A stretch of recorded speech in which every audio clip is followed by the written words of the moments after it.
மண்டையில என்ன இளவு வச்சிருக்கீங்களோ அதுதான் நீங்க வச்சிருக்கீங்க. இவ்வளவு பெரிய ப்ளூ ஃபிலிம் இண்டஸ்ட்ரியை ஆதரிக்கிற ஆட்கள் தானே நீங்கெல்லாம். மெயின் பிரச்சனை எடுத்து சொல்றதுக்கு நீங்க ரெடி இல்லை. ஏன்? அதுக்கு வலிக்கும்.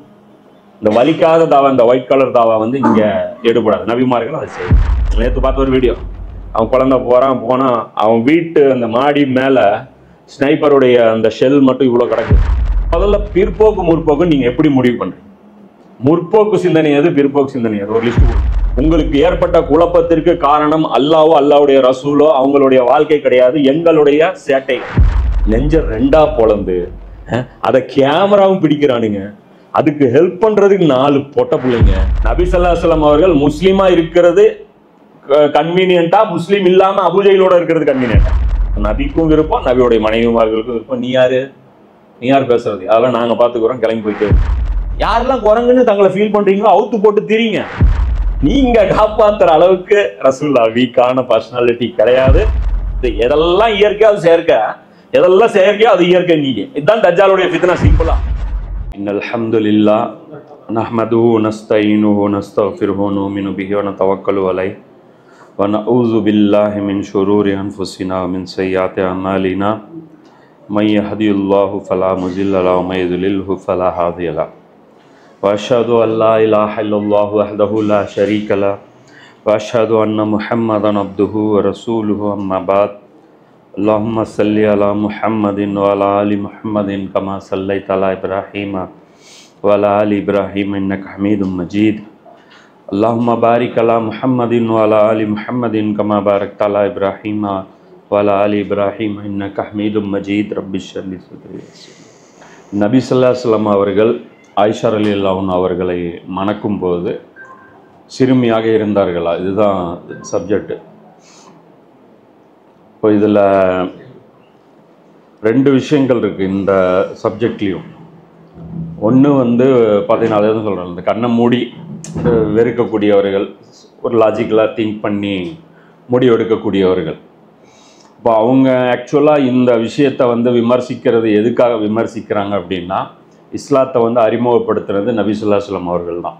அவங்கள கொண்டு தான் இஸ்லாமை வந்து கட்டமைக்கப்படுது.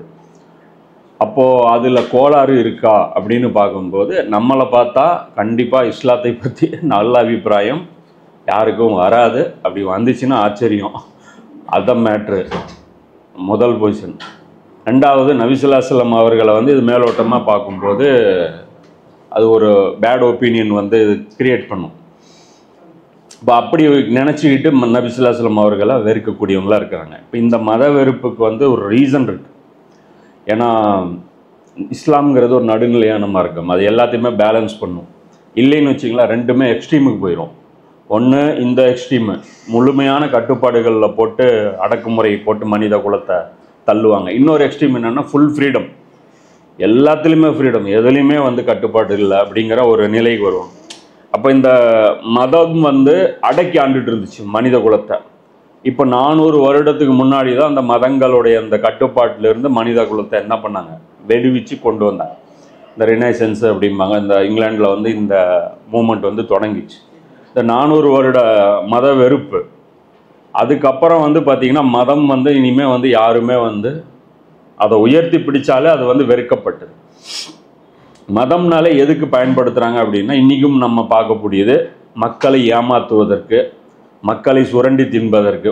ஒரு கூட்டம் உட்காந்துக்கும், நாங்கள் வந்து எந்த வேலையும் செய்ய மாட்டோம், நாங்கள் உங்களுக்கு மேலானவங்க, நாங்கள் கடவுளுடைய சேவகர்கள் அப்படின்னு சொல்லிட்டு ஒரு குரூப் உட்காந்துக்கும். இது வந்து நாகூர் தர்கா போனீங்கன்னா உங்கள் தர்கா கமிட்டின்னு உட்காந்துட்டு இருப்பாங்க. நீங்கள் இது எங்கே போனீங்கனாலும் அந்த மதத்தில் கண்டிப்பாக நீங்கள் ஒரு கூட்டத்தை பார்க்க முடியும். அப்பே மாதிரி மதம் வந்து இன்னொரு டூலாக எதுக்கு பயன்படுது அப்படின்னா, அசல் பிரச்சனைகளை விட்டும் மக்களை திசை திருப்பு. இந்த எலெக்ஷனில் என்ன கூத்து நடந்துச்சுன்னு எல்லாருக்கும் தெரியும். மதம் வந்து எப்படி ஒரு டூலாக வந்து யூஸ் பண்ணப்பட்டுச்சு அப்படின்ட்டு. அதே மாதிரி பப்ளிக் சென்டிமெண்ட், அதை வந்து தூண்டி விட்டு பப்ளிக்கை வந்து சிந்திக்க முடியாத அளவுக்கு ஆக்கிறதுக்கு மதம் ஒரு டூல். அப்போது இதில் ஒவ்வொரு மதமும் போட்டி போடுது, புரியுங்களா? இதில் வந்து இந்த ஷோ, இப்போ நேற்று தியானம் ஒன்று நடந்தது. அதே மாதிரி பாகிஸ்தான் எலெக்ஷன்லலாம் பார்த்தீங்கன்னா, பாகிஸ்தான் எங்கெல்லாம் அவங்கள உம்ராக்கு போவாங்க. அப்போ போயிட்டு அப்படி அந்த அந்த அந்த இது போட்டுட்டு அந்த என்னது ஹஜ்ஜு உம்ராக்கெல்லாம் போகும்போது முஸ்தலிஃபால அப்படி இப்படி ஓரமாக அப்படி கிடப்பார். எல்லாரும் அப்படி தான் கடந்தாகணும். அதை வந்து ஃபோட்டோ எடுத்து அப்படி போட்டாங்கன்னா அப்படியே அந்த எலெக்ஷன் கேம்பெயினுக்கு வந்து அது யூஸ் ஆகும். அது மாதிரி போட்டு அவரை வெள்ளை ட்ரெஸ் ஒன்று போட்டு ஆஹாஹா என்ன சிம்பிளிசிட்டி, அந்த மாதிரி எல்லாம் வந்து மதம் வந்து ஏமாற்றப்படுறது பார்த்து நடுநிலையாளர்களுக்கு கோவம் வருது. என்னடா அசல் பிரச்சனையை விட்டு திசை திருப்பானு. அப்போ இது மதத்தை கண்டுபிடிச்சவங்க எல்லாருமே அவங்க மேலே வந்து ஒரு வெறுப்பு இவங்க வாதம் வந்து வைக்கிறாங்க. அப்போ இது வந்து பார்த்திங்கன்னா இங்கே தமிழ்நாட்டிலையும் வந்து மிக தீவிரமாக வேர் பிடிச்சது. இன்னும் சொல்லப்போனால் இந்தியாவிலே ஹெட் குவார்ட்டர்ஸ்ன்னு சொல்லலாம். மத வெறுப்புக்கான ஒரு அடித்தளம் வந்து இங்கே தான் போடுறாங்க. அதில் அந்த பராசக்தி டைலாக் ரொம்ப ஃபேமஸ். இப்போ அதில் அப்போ அந்த டைலாகும் நான் எடுத்திருக்கேன். ஏன்னா அதில் அவங்க என்ன பேசுகிறாங்க, ஏன்னா அதை வச்சு தான் திராவிடமே கட்டமைக்கப்பட்டிருக்கு. அதுக்கப்புறம் வருது. அப்போ அதில் வந்து அதில் வந்து அந்த சிவாஜி வந்து கடைசியாக பேசக்கூடிய அந்த நீதிமன்றம் கேஸ், அதில் வந்து அவர் சொல்கிற இந்த நீதிமன்றம் விசித்திரம் நிறைந்த பல வழக்குகளை சந்தித்திருக்கிறது. ஆகவே இந்த வழக்கு வந்து விசித்திரம் அல்ல, வழக்காடும் நான் புதுமையான மனிதனும் அல்ல, வாழ்க்கை பாதையிலே சர்வசாதாரணமாக காணக்கூடிய ஜீவன் தான் நான். கோவிலிலே குழப்பம் விளைவித்தேன், பூசாரியை தாக்கினேன், குற்றம் சாட்டப்பட்டு இப்படியெல்லாம் குற்றம் சாட்டப்பட்டிருக்கிறேன். நீங்கள் எதிர்பார்ப்பீர்கள் நான் இதையெல்லாம் மறுக்கப் போகிறேன் என்று. இல்லை, நிச்சயமாக இல்லை. அவர் என்ன சொல்கிறார், இதெல்லாம் நான் மறுக்க போகிறதில்ல. கோவிலிலே குழப்பம் விளைவித்தேன், கோவில் கூடாது என்பதற்காக அல்ல. இங்கே வார்த்தை எவ்வளோ எதுக்குன்ற, மதங்கள் மேலே எனக்கு வெறுப்பு கிடையாது. கோவில் கொடியவர்களின் கூடாரமாய் இருக்கக்கூடாது என்பதற்காக பூசாரியை தாக்கினேன். அப்போ இங்கே மதம் ஏன் வெறுக்கப்படுது, அந்த மதத்தை பின்பற்றுபவர்கள் அது வந்து கொடியவர்களாக இருக்கிறதுனால அந்த மதம் வந்து நான் வெறுக்கிறேன். இதுதான் அஸ்திவாரம். கடவுள் இல்லை என்றோ உலகம் படைக்கப்படவில்லை என்றோ அதை பற்றி எங்களுக்கு சாலிட் நாலேஜ் இருக்குன்னோ இவங்க கிளைம் பண்ணல. என்ன பண்ணுறாங்க, சுரண்டல் இருக்கக்கூடாதுன்னு. இப்போ பெரியாருடைய பிரச்சாரமும் என்ன, ரெண்டு விஷயம். ஆனால் சுரண்டல் கடவுளை மறுக்காம அது வந்து சுரண்டலை தடுத்து நிறுத்த முடியாதுன்னு இவங்க நம்பினாங்க. அதனால் இவங்க என்ன பண்ணாங்க, மதமும் இருக்கக்கூடாது சுரண்டலும் இருக்கக்கூடாதுன்னு. ஆனால் அதுக்கு இன்னொரு ஆப்ஷனும் இருக்குது. அல்லாவுடைய அதாவது உண்மையான கடவுளுடைய மதம் எது, சுரண்டல் இல்லாத வகையில் அது எப்படி வந்து நடைமுறைப்படுத்தி வரணும்னு கேட்டால் அது காட்டியிருக்குன்னு நம்ம, அது வந்து பிரச்சாரம் அடிப்படையில் அல்ல, செயல் அடிப்படையில். அதில் மிகப்பெரிய தோல்வி அடைஞ்சவங்க யாருன்னா நம்ம தான். ஏன்னா ரொம்ப சமீபத்தில் வந்த கொள்கை நம்மளுது, ஆனால் நடைமுறையில் இன்னைக்கு அட் ப்ரெசன்ட் இல்லாதது யாருது, அதுவும் நம்மளுது. அப்போ அதில் மிகப்பெரிய நம்ம யார் லூசர்ஸ் வந்து நம்ம தான். ஸோ அதனால் வந்து எல்லா மதமும் சேர்ந்து வந்து அது வந்து விமர்சிக்கப்படுது. அதில் அவர் சொல்வார், அவன் பக்தன் என்பதற்காக அல்ல, பக்தி பகல் வேஷமாகிவிட்டதை கண்டிப்பதற்காக. அவன் பக்திமான்ங்கிறதுனால நான் வந்து அவன் அடிக்கலை, யார் அந்த பூசாரிய அப்படின்னு சொல்லிட்டு, உனக்கேன் இவ்வளவு அக்கறை, உலகத்தில் யாருக்கும் இல்லாத அக்கறை என்று கேட்பீர்கள். நானே பாதிக்கப்பட்டேன், அதனால் சுயநலம் என்பீர்கள். என் சுயநலத்திலும் பொதுநலம் கலந்திருக்கிறது. ஆகாரத்திற்காக அழுக்கை சாப்பிட்டு தடாகத்தை சுத்தப்படுத்துகிறது மீன், அதை போல. அது தடாகத்தை சுத்தம் பண்ணுது, ஆனால் அதனால் அந்த தடாகம் சுத்தமாயிருது. ஆனால் அது சுயநலத்துக்கு தான் சாப்பிடுது, சுத்தம் பண்ணணுங்கிற எண்ணத்தில் இல்லை. கல்யாணி, அதாவது அவனுடைய தங்கச்சி, தற்கொலை செய்து கொள்ள முயன்றது ஒரு குற்றம், குழந்தையை கொன்றது ஒரு குற்றம், நான் பூசாரியை தாக்கியது ஒரு குற்றம். இத்தனை குற்றங்களுக்கும் யார் காரணம்? கல்யாணியை கஞ்சிக்கில்லாமல் அலைய விட்டது யார் குற்றம்? அப்போ இதெல்லாம் வந்து மதங்கள் மேலே அவர் கோபத்தை உண்டாக்குது. கஞ்சி இல்லாமல் ஒரு பெண் வந்து ரோட்டில் அலைய விடுறாங்க. இப்போ இதுக்கு வந்த சொல்யூஷனும் உங்கள் மதங்கள் வந்து பேசாது. கேட்டால் கடவுளும்பிங்க, மனிதனுக்கு வழிகாட்டுறது எந்த வேலையும் அது செய்யாது, அதை வந்து சும்மா பூஜை புனஸ்காரத்தை மட்டும்தான் கற்றுக் கொடுக்குமா அப்படின்னு அது கேட்குறார். விதியின் குற்றமா அல்லது விதியின் பெயரை சொல்லி வயிறு வளர்க்கும் வீணர்களின் குற்றம்? விதியின் குற்றமா அல்ல விதின்னு சொல்லி நீங்கள் ஏமாத்திட்டு, அது என்ன உங்கள் விதி மட்டும் நல்லா இருக்கு, எங்கள் விதி மட்டும் தலை விதி மட்டும் மோசமாக இருக்குது? அது என்னடா, அது கஷ்டம் இஷ்டம்னா எல்லாம் எங்களுக்கு தான் வருது, விதி மேலே நான் எங்களுக்கு என்ன பண்ணுறது, உங்களுக்கு எடுத்து சோதிக்கிறேன், எங்களுக்கு கொடுத்து அது ஏன் கொடுத்து எங்களுக்கு சோதிக்கிறது இல்லை? ஐயா அந்த சோதனை நாங்கள் எடுக்கிறோமே, அதான் சொல்கிறோம். அப்போ நீ கேம் ஆடுற விதி வச்சு. பணம் பறிக்கும் கொள்ளை கூட்டத்தை வளர விட்டது யார் குற்றம்? பஞ்சத்தின் குற்றமா அல்லது பஞ்சத்தை மஞ்சத்திற்கு வரவழைக்கும் மஞ்சகர்களின் குற்றமா? இந்த பஞ்சம் வந்து மேன்மேடு கிரைசிஸா இல்லை இயற்கையான பஞ்சமா? அப்போ இங்கே இருக்கிற பஞ்சம் வந்து மேன்மேடு. அதுக்கு ரீசன் வந்து அந்த தீயவர்கள், அந்த தீயவர்களுடைய கூடாரம் மதத்துடைய ஹப்பு. இதை வச்சு தான் மனுஷனை வந்து சிந்திக்க விடாமல் செயல்படுத்துகிறாங்க. இதை வந்து அவர் சொல்கிறார், கடவுள் பெயரால் காம லீலைகள் நடத்தும் போலி பூசாரிகளை நாட்டிலே நடமாட விட்டது யார் குற்றம்? கடவுளின் குற்றமா அல்லது கடவுளின் பெயரை சொல்லி காலட்சேபம் நடத்தும் கயவர்களின் குற்றமா? கடவுள் குற்றமா, கடவுள் பெயர் சொல்லி பயான் நடத்துறாங்களே, மார்க்க பிரச்சாரம் நடத்துறாங்க, இவங்களுடைய குற்றமா? இக்குற்றங்கள் களையப்படும் வரை குணசேகரன்களும் கல்யாணிகளும் குறைய போவதில்லை. இதுதான் எங்கள் வாழ்க்கை. ஏட்டில் எந்த பக்கம் புரட்டினாலும் காணப்படும் பாடம் பகுத்தறிவு பயனுள்ள அரசியல் தத்துவம் அப்படின்னு சொல்லிட்டு இந்த பெரிய டைலாக அதுலேருந்து எனக்கு தேவையான போர்ஷன் நான் எடுத்தேன். சரியா? இப்போ இங்கே விஷயம் வந்து ஏன் இவன் வெறுக்கிறாங்கன்னு முதல்ல புரியும். கண்ணை மூடிட்டு நாம் வந்து அவங்க என்னவோ வந்து கிரியேட்டிவிட்டி தத்துவத்தை மறுக்கிறாங்க. நம்ம ஆளுங்க போய் பார்த்தீங்கன்னா இந்த உலகம் வந்து அல்லாஹ் இல்லாமல் வந்திருந்தா எப்படி இருக்கும் இப்படி டிவைட் பண்ணுவாங்க. இது நீங்கள் நம்புறது எவ்வளோ முட்டாள்தனமான, தன்னால் உருவாச்சுன்னு நீங்கள் நம்புறீங்க. அது மட்டும் இல்லை அவங்க பிரச்சனை, அவங்களுடைய பிரச்சனை இது. அவங்க வந்து இந்த உலகத்தை யார் உருவாக்குனாங்க யார் உருவாக்கலைங்கிறது அவங்களுக்கு பிரச்சனை. அது மெயின் டாப்பிக்கே கிடையாது. மெயின் டாபிக் இது. இதுக்கு சப் டாப்பிக்காக அதை யூஸ் பண்ணுறாங்க. கடவுள் இல்லைங்கிற அந்த விஷயத்தை யூஸ் பண்ணுறாங்க. அப்போ மெயின் டாப்பிக்கை நீங்கள் அட்ரஸ் பண்ணாமல் சப் டாப்பிக்கை நீங்கள் வந்து கிளை பிரச்சனையும் உங்களால் தீர்க்க முடியாது. அப்போ மெயின் பிரச்சனை எடுத்து சொல்கிறதுக்கு நீங்கள் ரெடி இல்லை. ஏன்? அதுக்கு வலிக்கும். இந்த வலிக்காத தாவா, இந்த ஒயிட் கலர் தாவா வந்து இங்கே எடுபடாது. நபிமார்கள் அதை செய்யலை. செருப்படி வாங்கினாங்க, திட்டு வாங்கினாங்க, துன்புறுத்தப்பட்டாங்க, ஏச்சு பேச்சு அணுகுனாங்க. அப்போ இந்த ஒயிட் கலர் தாவா நீங்கள் பண்ணுறதுனால தான் மதம் அசிங்கப்படுது, மதத்துடைய தலைவர்களும் அசிங்கப்படுத்தப்படுறாங்க, அதனால தான் கடவுள்களும் திட்டப்படுறாங்க. புரியுதா? அப்போது எல்லாத்துக்கும் காரணம் என்னங்கிறது முதல்ல இதோடைய பேக்ரவுண்ட் என்னங்கிறது நம்ம புரிஞ்சுக்கணும். இது ஒரு பக்கம். அடுத்தது, அப்போ இந்த சகோதரர்களுக்கு நம்ம சொல்கிறோம் என்ன அப்படின்னா, இவங்கெல்லாம் வந்து நடுநிலையாக சிந்திக்கிறாங்க. இன்றைக்கி வந்து அவங்க உருவான அந்த அவங்க எந்திரிச்சு முழிச்சு கண் வெளிச்ச பார்த்த காலகட்டம் வந்து ஒரு 90s 2000. இந்த காலகட்டத்தில் தமிழில் பிரச்சாரம் நடக்குது, பெரியாருடைய பிரச்சாரம் நடக்குது, இது மாதிரி நடக்குது. இப்போ இது விஞ்ஞானம் ஒரு பக்கம் வந்து ஆதிக்கம் செலுத்துது, மதவாதிகள் ஒரு பக்கம் பிற்போக்குத்தனமான கருத்துக்களை சொல்கிறாங்க. மாதவிடாய் இருக்கிறவங்க வெளியே வரக்கூடாதுங்கிறாங்க, அந்த பெண்களை வெள்ளை ட்ரெஸ்ஸு போட்டுட்டு வெளியே வரக்கூடாதுங்கிறாங்க, கணவன் செத்தா உடனே செத்துடணுங்கிறாங்க. நம்ம ஆளுங்களும் என்ன பண்ணுறாங்க, இதான்னு சொல்லிட்டு அது ஒரு 4 மாதம் பூட்டு வைக்கணுங்கிறாங்க. அப்புறம் இவங்க தலாக்குக்கு வச்சிருக்கிற காம்ப்ளிகேஷன்ஸ்லாம் ஒரு பக்கம். அதே மாதிரி பெண்களை இவங்க டீல் பண்ணுற விதமும் வந்து யார், முஸ்லீம்கள் உட்பட முறையான இது வந்து ட்ரீட்மெண்ட் வந்து எங்கேயும் கொடுக்கப்படுறதில்ல. ஒவ்வொரு ஊருக்கும் ஒரு கல்ச்சர் வச்சுருக்காங்க.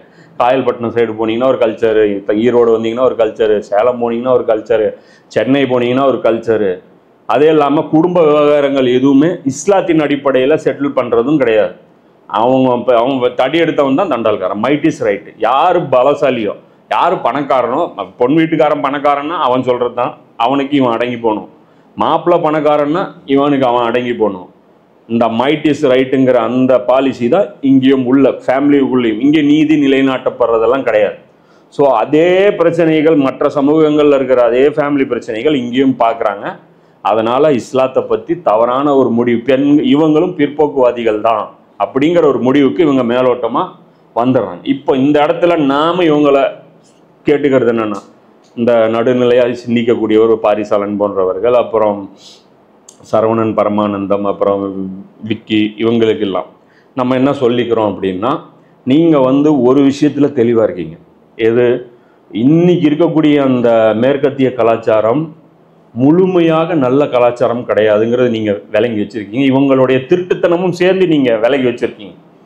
புரியுதா? அப்போ இந்த சிவிலைசேஷன் தான் வந்து இந்த மோரல் வேல்யூஸும் சிலது ஏற்படுத்தியிருக்காங்க. நீங்கள் அந்த மோரல் வேல்யூஸை எடுத்து மதங்களை அணுகும்போது அல்லது நபி ஸல்லல்லாஹு அலைஹி வஸல்லம் போன்ற ஒரு அந்த ஆளுமைகளை வந்து நீங்கள் ஒப்பிட்டு பார்க்கும்போது உங்களுக்கு அது அன்ஃபிட்டாக தான் தெரியும். இப்போ நீங்கள் முதல்ல பிற்போக்கு முற்போக்கு நீங்கள் எப்படி முடிவு பண்ணுறீங்க? முற்போக்கு சிந்தனை எது, பிற்போக்கு சிந்தனை எது? ஒரு லிஸ்ட்டு கொடுங்க. நேற்று வரைக்கும் ஆணும் இது பண்ண ஓரின சேர்க்கை வந்து பிற்போக்கு சிந்தனையாக இருந்தது. இன்றைக்கி வந்து அது முற்போக்கு ஆயிடுச்சு. 10 வருஷத்துக்கு முன்னாடி அது வந்து முற்போக்கு இல்லை. அதனால தான் கமல் கூட விருமாண்டி அந்த இதில் வந்து அந்த டைமில் ஒரு பேட்டி கொடுத்துருப்பார். அதில் வந்து அவர் சொல்லிட்டுருப்பார், கலாச்சாரம்னா எது, வருஷத்துக்கு ஒரு வாட்டி மாறிட்டே இருக்குமா, அதுவா அப்படின்பார். அதே மாதிரி ஏரியா கலாச்சாரம் மாறும். இப்போ இன்றைக்கி வந்து அதையும் ஒரு இஷ்யூ ஆக்குறாங்க. ஏதோ ஒரு லேட்டஸ்டான ஒரு இது அதில் பார்த்தேன். இந்த ஏரியாவுக்கு ஒரு கலாச்சாரம், இங்கே இருக்கிற கலாச்சாரம் அங்கே இல்லை. இப்போ புதுசாக ஒரு படம் ஒன்று எடுத்திருக்காங்க. அதில் என்ன அவங்க வலியுறுத்துறாங்கன்னா அண்ணன் தங்கை வந்து உடல் உறவு கொள்ளலாங்கிறாங்க. அந்த படத்தோடைய கான்செப்ட் தமிழ் படம் ஹாட்ஸ்பாட்டு புரியுதுங்களா? அந்த படம் வந்து ரிவ்யூ வந்து இவங்க பண்ணுறாங்க, யார் பாரிசாலன் போன்றவர்கள். அப்போ அதில் வந்து இது ஒரு விஷயம் கேட்டால் என்ன சொல்கிறாங்க, ஒரு குரங்கு வந்து இன்றைக்கி வந்து அது பண்ணுது, நாம் வந்து குரங்குலேருந்து வந்தவங்க தானே, அப்படி தானே வாழணும் அப்படிங்க. இப்போ இன்னைக்கு பாருங்க, இப்போ அடுத்த டியூனிங் இப்படி போயிட்டுருக்கு. எது அண்ணன் தங்கச்சி அப்பா பொண்ணு இப்படி வந்து உணர்வுகளை வந்து விளையாடுறாங்க. இதுவும் வந்து முற்போக்கு சிந்தனை. இப்போ இன்னும் கொஞ்ச நாளில் இது முற்போக்கில் இதை ஆட் ஆயிரும். இது பின்னாடி இருக்கிற சூழ்ச்சி என்னங்கிறது நீங்கள் முதல்ல புரிஞ்சுக்கணும். புரியுதுங்களா? ஏன்னா நான் எல்லாத்தையுமே, நான் மதம் சொல்கிற எல்லாத்தையுமே கண்ணை மூடிட்டு தான் எல்லாரும் முட்டு கொடுக்குறாங்கன்னு நீங்கள் தப்பாக நினச்சிக்காதீங்க. இன்னும் சொல்லப்போனால் நான் பிறவி முஸ்லீம் இருந்தாலும் நான் வந்து இஸ்லாத்தை புதுசாக ஏற்றுக்கிட்ட மாதிரி தான். இதே மாதிரி தான் மௌலானா மௌதூதியும் எல்லாருமே தான். இப்போ நாங்கள் இங்கே ஒரு கூட்டம் இருக்கிறோம், சின்ன கூட்டம். அந்த கூட்டம் பார்த்தீங்கன்னா இஸ்லாத்தை வந்து விளங்கி அது அறிவுபூர்வமானது, அது வந்து உண்மையானதுங்கிறது விரும்பி ஏற்றுக்கொண்ட ஒரு கூட்டம் இருக்காங்க. அந்த கூட்டம் அடிப்படையில் பார்க்கும்போது நாங்கள் இது முற்போக்கு சிந்தனை பிற்போக்கு சிந்தனை அது யாரும் முடிவு பண்ண முடியாது. அது மனித அறிவுக்கு அப்பாற்பட்டது, எது முற்போக்கு சிந்தனை எது பிற்போக்கு சிந்தனைன்ட்டு. இப்போ ஆண் வந்து சிகரெட்டு குடிக்கிறான், பெண்ணும் குடிக்க வைக்கிறது முற்போக்கு சிந்தனை. ஆண் தண்ணி அடித்தா பெண்ணு தண்ணி அடிக்கணும். இப்போ அடுத்தது என்ன சொல்கிறாங்க, ஆண் குழந்தை நாங்கள் வளர்த்தாதான் பெண்ணும் குழந்தை வளர்க்கணும். நான் ஒரு நாள் நீ ஒரு நாள், நான் சமைச்சா நீ துணி துவைக்கணும், நீ துணி துவைச்சா நான் சமைக்கணும். இப்படிப்பட்ட ஒரு ஃபசாதை உண்டாக்கி வச்சுருக்காங்க. இப்போ இதில் மேற்குலகம் முற்போக்கு சிந்தனைன்னு சொல்கிற விஷயத்த நீங்கள் மீறுற சில விஷயங்களை நான் எடுத்து காட்டுறேன்.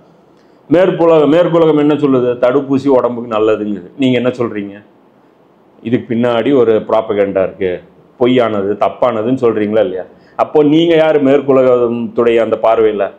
கௌதம் மேனன்லாம் சொல்லுவாங்க, ஊசி போட்டு தொலைங்களாண்டா, இல்லை எங்கேயாவது போய் தொலைங்களா. நம்ம இந்த 7 டிகிரி ஒரு ஆள் சொல்லுவோம், நான் வந்து எம்பிபிஎஸ் எம்எஸ் வந்து எஃப்ஆர்சிஎஸ் அது ஒரு டிகிரி ஒன்று பேசுவேன் பாரு, பிஹைண்ட் டுட்ஸ்ல. இதெல்லாம் நான் பேசி நான் இவ்வளோ டிகிரி படிச்சுட்டு இருக்கேன், நான் சொல்கிறது தப்பா அப்படின்னு.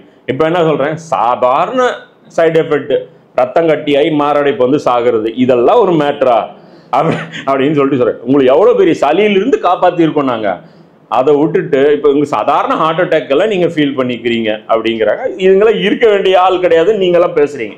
போய் சேரட்டும், இவங்க செத்தா கூட என்ன பண்ணுறீங்க, அந்த மாதிரி இப்போ இந்த ஊசி போட்டு செத்தாவங்கன்னா கூட போய் சேர்றாசா, நீ எத்தனை பேரை அனுப்பி வச்சிருக்கிற உன் பிரச்சாரத்தின் மூலமாக. இப்போது ஷேன் வார்னேகா அதுதான் சொன்னாங்க, நிறைய பேர் இப்போ பதிவுகளை போட்டு வராங்க. இப்போ வந்து அந்த கம்பெனியே ஒத்துக்குச்சு என்னன்ட்டு, இது வந்து பிளட்டு கிளாடு பண்ணும் ஊசி போட்டோம்னா. இது ஃபஸ்ட்டு கோவிஷீல்டுன்னாங்க, அப்புறம் என்ன கோவேக்சின்ட்டாங்க.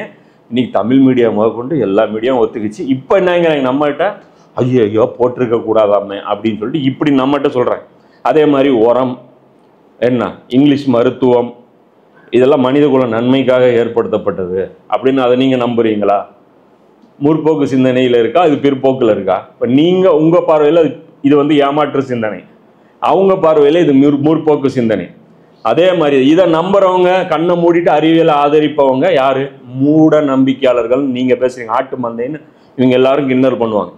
இப்போ இந்த இவங்க சார்ந்திருக்காங்க இல்லையா, இந்த மாதிரி நடுநிலையாளர்கள், அறிவுபூர்வமாக சிந்திக்கக்கூடிய இவங்க எல்லாரும் பாருங்க, சிந்திக்காதவர்கள் ஆட்டு மந்தைகள்னு சொல்லிட்டு பயன்படுத்துவாங்க. அதே தான் இங்கேயும் நம்மன்னு சொல்கிறோம், புரியுதா? இப்போ மதவாதிகளையும் நீங்கள் அதே மாதிரி டூலாக பயன்படுத்துறீங்க. இப்போ நாம் என்ன சொல்கிறோம் அப்படின்னா, எங்களுக்கு அதை விட கூடுதல் தகவல் எங்களுக்கு கிடைச்சிருக்கு. நீங்கள் வந்து சொல்கிற முற்போக்கு சிந்தனைகளையும் நாங்கள் ஏற்கிறோம், இறைவன் சொல்லக்கூடிய முற்போக்கு சிந்தனைகளையும் நாங்கள் ஏற்கிறோம். ஒவ்வொரு கொள்கையும் விளங்கி அது எந்த அடிப்படையில் சரியானதுங்கிறதும் அதை புரிவதற்கு முயற்சி பண்ணிட்டு இருக்கு. அப்போ இஸ்லாத்தில் ஒரு விஷயம் இருக்குது அப்படின்னா அதை கண்ணை மூடிட்டு முட்டு கொடுக்குற வேலை எங்களுக்கு கிடையாது. அது மேட்ரு நம்ம சொல்லுவோம், அது இன்ஷால்லா அந்த இது என்னென்னா. அதே மாதிரி இந்த உலக கட்டமைப்பு இருக்குது, ஆட்சியாளர்கள் நமக்கு நலம் நாடுபவர்கள், இது முற்போக்கு சிந்தனை நீங்கள் நம்புறீங்களா? இவங்கெல்லாம் நம்ம நல்லதுக்காக தான் உட்காந்துருக்காங்களா? எல்லாருக்குமே தெரியும் இவங்களை உட்கார வச்சது யார், இவங்களை பின்னணியிலேருந்து டீப் ஸ்டேட்டுங்கிற வார்த்தை இன்றைக்கி வந்து காமன் ஆயிடுச்சு. இவங்களை வந்து இயக்கிறது யார், கார்பரேட்டுகள் வந்து நமக்கு வேலை வாய்ப்பு கொடுக்கறதுக்காகத்தான் வந்த ஆபத் பாந்தவர்களா? இப்போ இவங்க சொல்கிறாங்க இல்லைன்னா பிற்போக்கு சிந்தனை இது. இப்போ நீங்கள் இது ஏறத்துக்கு இல்லை அப்படின்னா இதுக்கு பேர் என்ன, மீடியா என்ன சொல்லுவோம், பிற்போக்குவாதி, வளர்ச்சியை தடுப்பவர்கள். இந்த போராடுறவங்களாம் என்ன, இந்த இடத்துல சுற்றுச்சூழல் பாதிப்பு ஏற்படுத்துது அப்படின்னா என்னம்மா, வளர்ச்சியை தடுக்கிறீங்க அப்படி. அப்போ புரிஞ்சுக்கிங்க, எது முற்போக்கு எது பிற்போக்குன்னு வரையறுக்கவே முடியாது மனிதனால. கடவுள் சொல்றதுதான் முற்போக்கு சிந்தனை, அதுதான் நியாயமான சிந்தனை. அது பல காலங்காலமா வந்தாலே அது பிற்போக்கு சிந்தனையா? அப்போ வாயில சாப்பிட்றது பிற்போக்கு சிந்தனை. அப்போ இதுக்கு மாற்று வழி ஒன்று சொல்லுங்க. எங்க அப்பா பாட்டெல்லாம் வாயில தான் தின்னான், ஆய் வந்தா வெளியே போவான். நீங்களாம் என்ன பண்ணுவீங்க? வீட்டுக்குள்ள போவீங்களா? நடு ரோட்டில் போவீங்களா? அது தூக்கி எறிகிற பொருள்னு எங்கள் அப்பா பாட்டன் சொன்னான். அப்போ முற்போக்கு சிந்தனை அதை எடுத்து பூசிக்கிற பொருள்னு மாற்றி விரும்புறீங்களா? அப்போ என்ன சொல்ல போறீங்க? அப்போ எதை வச்சு நீங்கள் அளவுகோல் வைக்கிறீங்க? முற்போக்கு பிற்போக்குங்கிறது புரியுதா? ஐநா சபைங்கிறது எதுக்கு இருக்கு? 2 நாடுகளுடைய மத்தியில் பஞ்சாயத்து பண்ணுறதுக்கு இருக்கு. ஐநா சபை நீ பஞ்சாயத்து பண்ணிருச்சு போர் நிறுத்த சொல்லி. இப்போ இதுக்கு அதுக்கு தான் இருக்கா? இதே ஒரு தாக்குதல் இஸ்ரேல் மேலே ஹமாஸ் பண்ணிருந்துச்சுன்னா உடனே எல்லா சாங்ஷன் இருக்கோ, ஈரான் மேலே எல்லாத்தையுமே அப்ளை பண்ணாங்களா? அங்கே ஒரு சாங்ஷன் கூட இம்ப்ளிகேஷன் ஆச்சா? இந்த வீட்டோங்கிறது இது நியாயமான ஒரு இதா? 5 நாடுகள் தான் 140 நாடுகள் ஒரு ஓட்டு போட்டால் இவன் ஒரே ஒரு ஓட்டு ஆப்போசிட்டில் போட்டால் இந்த ஒரு ஓட்டு தான் வெயிட்டான். இது முற்போக்கு சிந்தனையா? இது அந்த காலத்து ரவுடி கட்ட பஞ்சாயத்து மாதிரி இல்லை, தடி எடுத்தவன் தண்டல்காரன் மாதிரி இல்லை. இது பெரிய அந்த காலத்து இது பக்குவப்பட்ட கலாச்சாரமா? இது வீட்டோங்கிறது என்ன நடக்குது முதல்ல உலகத்துல நம்ம பார்க்குறோம் இல்லையா? பொருளாதாரம் என்ன இருக்கு? தங்கம் வெள்ளியில எந்த ஒரு நாடும் டிரான்சாக்ஷன் பண்ணிக்க கூடாதுன்ட்டு உலக அந்த IMFல உலக பொருளாதார கொள்கையில சைன் பண்ணாதான் ஒரு நாடு பொருளாதார தடை இல்லாம நடக்க முடியும். இது முற்போக்கு சிந்தனையா? அமெரிக்கா மட்டும் தங்கத்தை வச்சிருக்கோம், பயன்படுத்தும், ஆனா வேற எந்த நாடும் பயன்படுத்தக்கூடாது. உலகத்திலேயே 3 கரன்சி மட்டும்தான் உலக கரன்சி. எது? இங்கிலாந்துடைய பவுண்டு, யூரோ, அமெரிக்கன் டாலரு. மீதி எல்லாமே உலக கரன்சியா பயன்படுத்தக்கூடாது. இதெல்லாம் வளர்ச்சி அடைந்த இந்த முற்போக்குவாதிகளுடைய 5 லட்சம் உயிர்களை கொல்லலாம், ஒன்றும் பிரச்சனை இல்லை. எங்க ஈராக்ல போயிட்டு அதை கொன்னுட்டு அதை இல்லைன்னு மறுக்கவும் செய்யல. அவங்க சொல்றாங்க, ஓப்பனா சொல்றாங்க, ஆமா கொன்னோம், குழந்தைகளை கொன்னோம். ஜூலியன் அசாஞ்ச் அவர் கொண்டு வந்தாரு விக்கிலீக்ஸ், அதில் கொண்டு அவங்களுடைய அந்த எவ்வளோ மனிதர்களை அப்பாவி மனிதர்களை கொன்னாங்க. இப்போ கண்ணு முன்னாடி சோஷியல் மீடியா இருக்கும்போது தெரியுது. அங்கேருந்து ரிப்போர்ட்ஸ் வருது, இவங்க பார்த்து சுடுறாங்க, ஸ்னைப்பரில் அடிக்கிறான். ஸ்னைப்பர் ஒரு குழந்தை அவன் வீட்டிலேருந்து போகிறான், அவன் வீட்டுக்கு நீ போகிறான், போயிட்டு நேற்று பார்த்த ஒரு வீடியோ, அவன் குழந்தை போனால் அவன் வீட்டு அந்த மாடி மேலே ஸ்னைப்பருடைய அந்த ஷெல் மட்டும் இவ்வளோ கிடக்கு. அப்போ சொல்கிறான், அவன் இங்கே இருந்தது சுட்டுருக்கிறானுங்க என் வீட்டிலேருந்து. அவன் வீட்டில் கூரையே இல்லை, அவன் மட்டும்தான் பொழைச்சிருக்கான், அவனும் தாத்தாவும் பொழைச்சிருக்காங்க. வீடு எல்லாம் குப்பையெல்லாம் பக்கெட்டில் அள்ளி போட்டுட்ருக்கான், அதுவும் இடிக்கிறாங்க. இதெல்லாம் வளர்ச்சி அடைந்த நாடுகள். இதுக்கு அமெரிக்கா நிறுத்தணும்னு சும்மா ஆக்டிங் கொடுத்துட்டே இருக்கும். இதெல்லாம் முற்போக்கு நாடு. இஸ்ரேல் ஒரு நல்ல நாடு, ஏன்னா டெக்னாலஜி உலகத்துக்கே கொடுக்குது இல்லை, எல்லா சாஃப்ட்வேரும் கம்பெனிஸும் அங்கேருந்து தானே வருது. இப்போ இதெல்லாம் நம்ம ஏற்றுக்க போகிறோமா? நீங்கள் ஏற்றுக்க போகிறீங்களா முற்போக்கு பிற்போக்குன்ட்டு?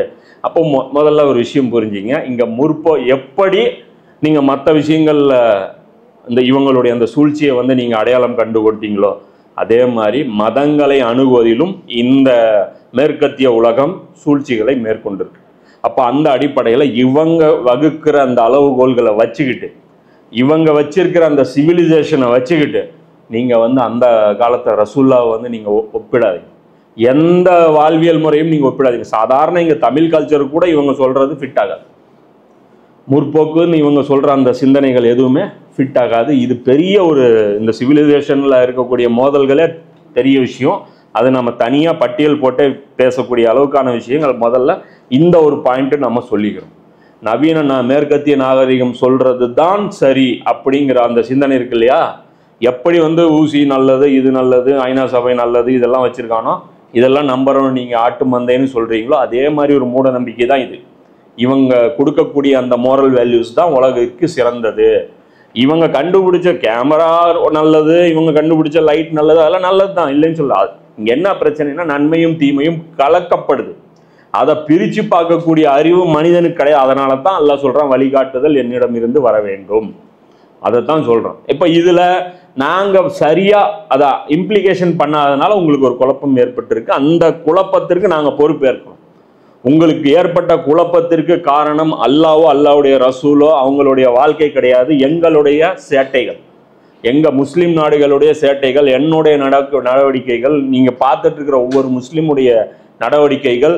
இதுக்கு நாங்க உங்ககிட்ட பகிரங்கமா மன்னிப்பு கேட்கிறோம். உங்களுக்கு ஏற்பட்ட சிரமம் எப்படி மற்ற விஷயங்களை நீங்க ரிசர்ச் பண்ணி எப்படி வந்து ஐசிஎம்ஆர் சொன்ன ரிப்போர்ட்டை நீங்க நம்பலல்ல, நீங்க வந்து என்ன பண்ணீங்க, எவ்வளோ ரிசர்ச் பண்ணி இங்க ஒரு ஜர்னல் வந்திருக்கு, அங்க ஒரு ஜர்னல் வந்திருக்கு, அதையெல்லாம் எடுத்து நீங்க அப்லோட் பண்ணீங்களா? அதே மாதிரி இன்னைக்கு நீங்க இஸ்லாத்தை பத்தி ஒரு முடிவு எடுக்கணும் அப்படின்னா இஸ்லாத்தை பத்தியும் நீங்க அவ்வளோ எஃபர்ட் போட வேண்டியது. இந்த எஃபர்ட் உங்களை போட வச்சதுக்கு காரணம் நாங்க தான், எங்களுடைய சேட்டைகள் தான்.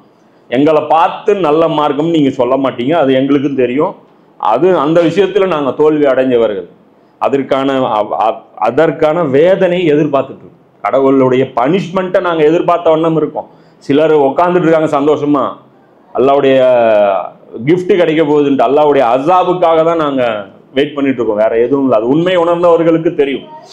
அப்போ இந்த இடத்துல நாங்க கிளியர் பண்ணிக்கிறேன். இந்த இடத்துல உங்களுக்கு கோரிக்கை வைக்கிறோம், தயவு செஞ்சு எப்படி இந்த ரிசர்ச் நீங்க பண்ணீங்களோ அதே ரிசர்ச் இங்க எங்க குரான்லயும் நபி ஸல்லல்லாஹு அலைஹி வஸல்லம் அந்த வாழ்க்கை வரலாறுகள் புத்தகங்கள் அதை நீங்க டைரக்டா பார்க்கும்போது ரசூலுல்லாஹ் எப்படிப்பட்டவர் அப்படிங்கிற அந்த உண்மையை நீங்க அறிஞ்சுக்குவீங்க.